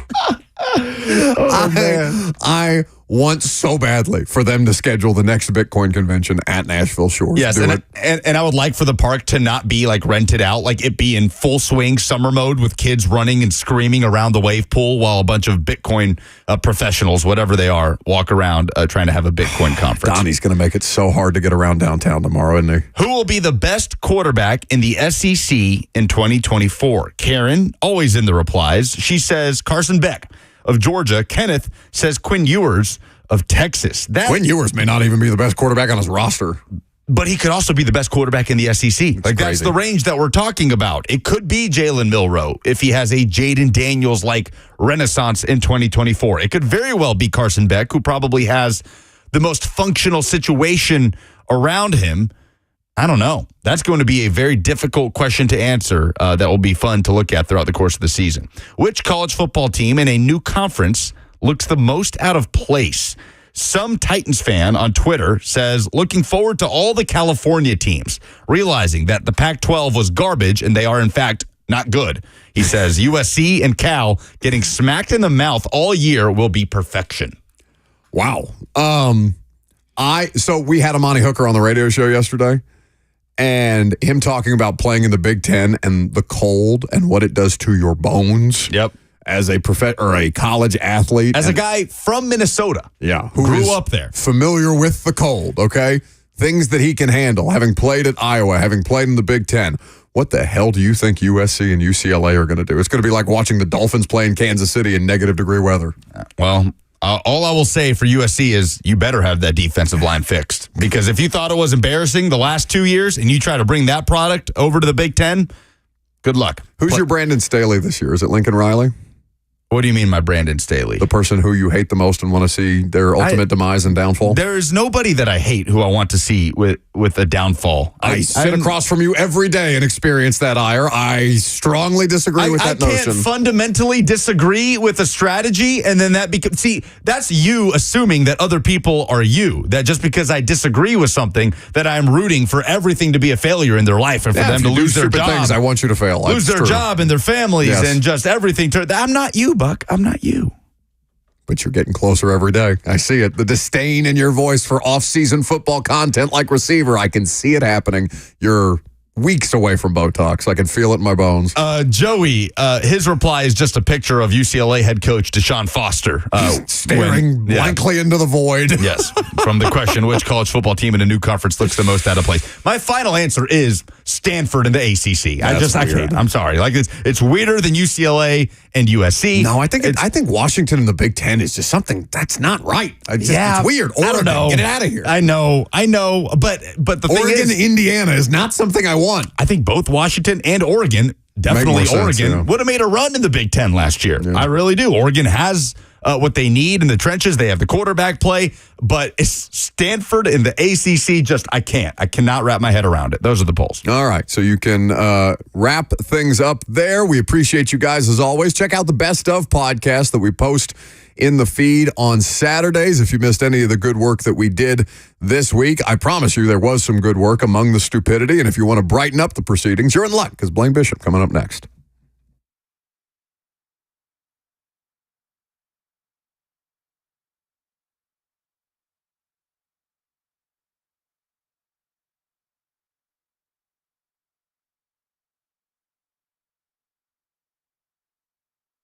You ever wonder why so many pro athletes go and use stem cell therapy? Because it works. I'm Ron Slade, retired 14-year pro basketball player, and I needed to get this done. After I went through my entire career riddled with injuries, I needed therapy, so I went to Kellum Stem Cell Institute out in Franklin. Why? Because they're the stem cell specialists. They can be yours too. They're the stem cell specialists of the Tennessee Titans. You know why? Because it works. Make an appointment today with Kellum Stem Cell Institute. So many people trust Two Rivers Ford. Football players, working moms, business owners. Why? Because Two Rivers Ford has been doing business with integrity for decades. Two Rivers Ford, the South's most trusted Ford dealer.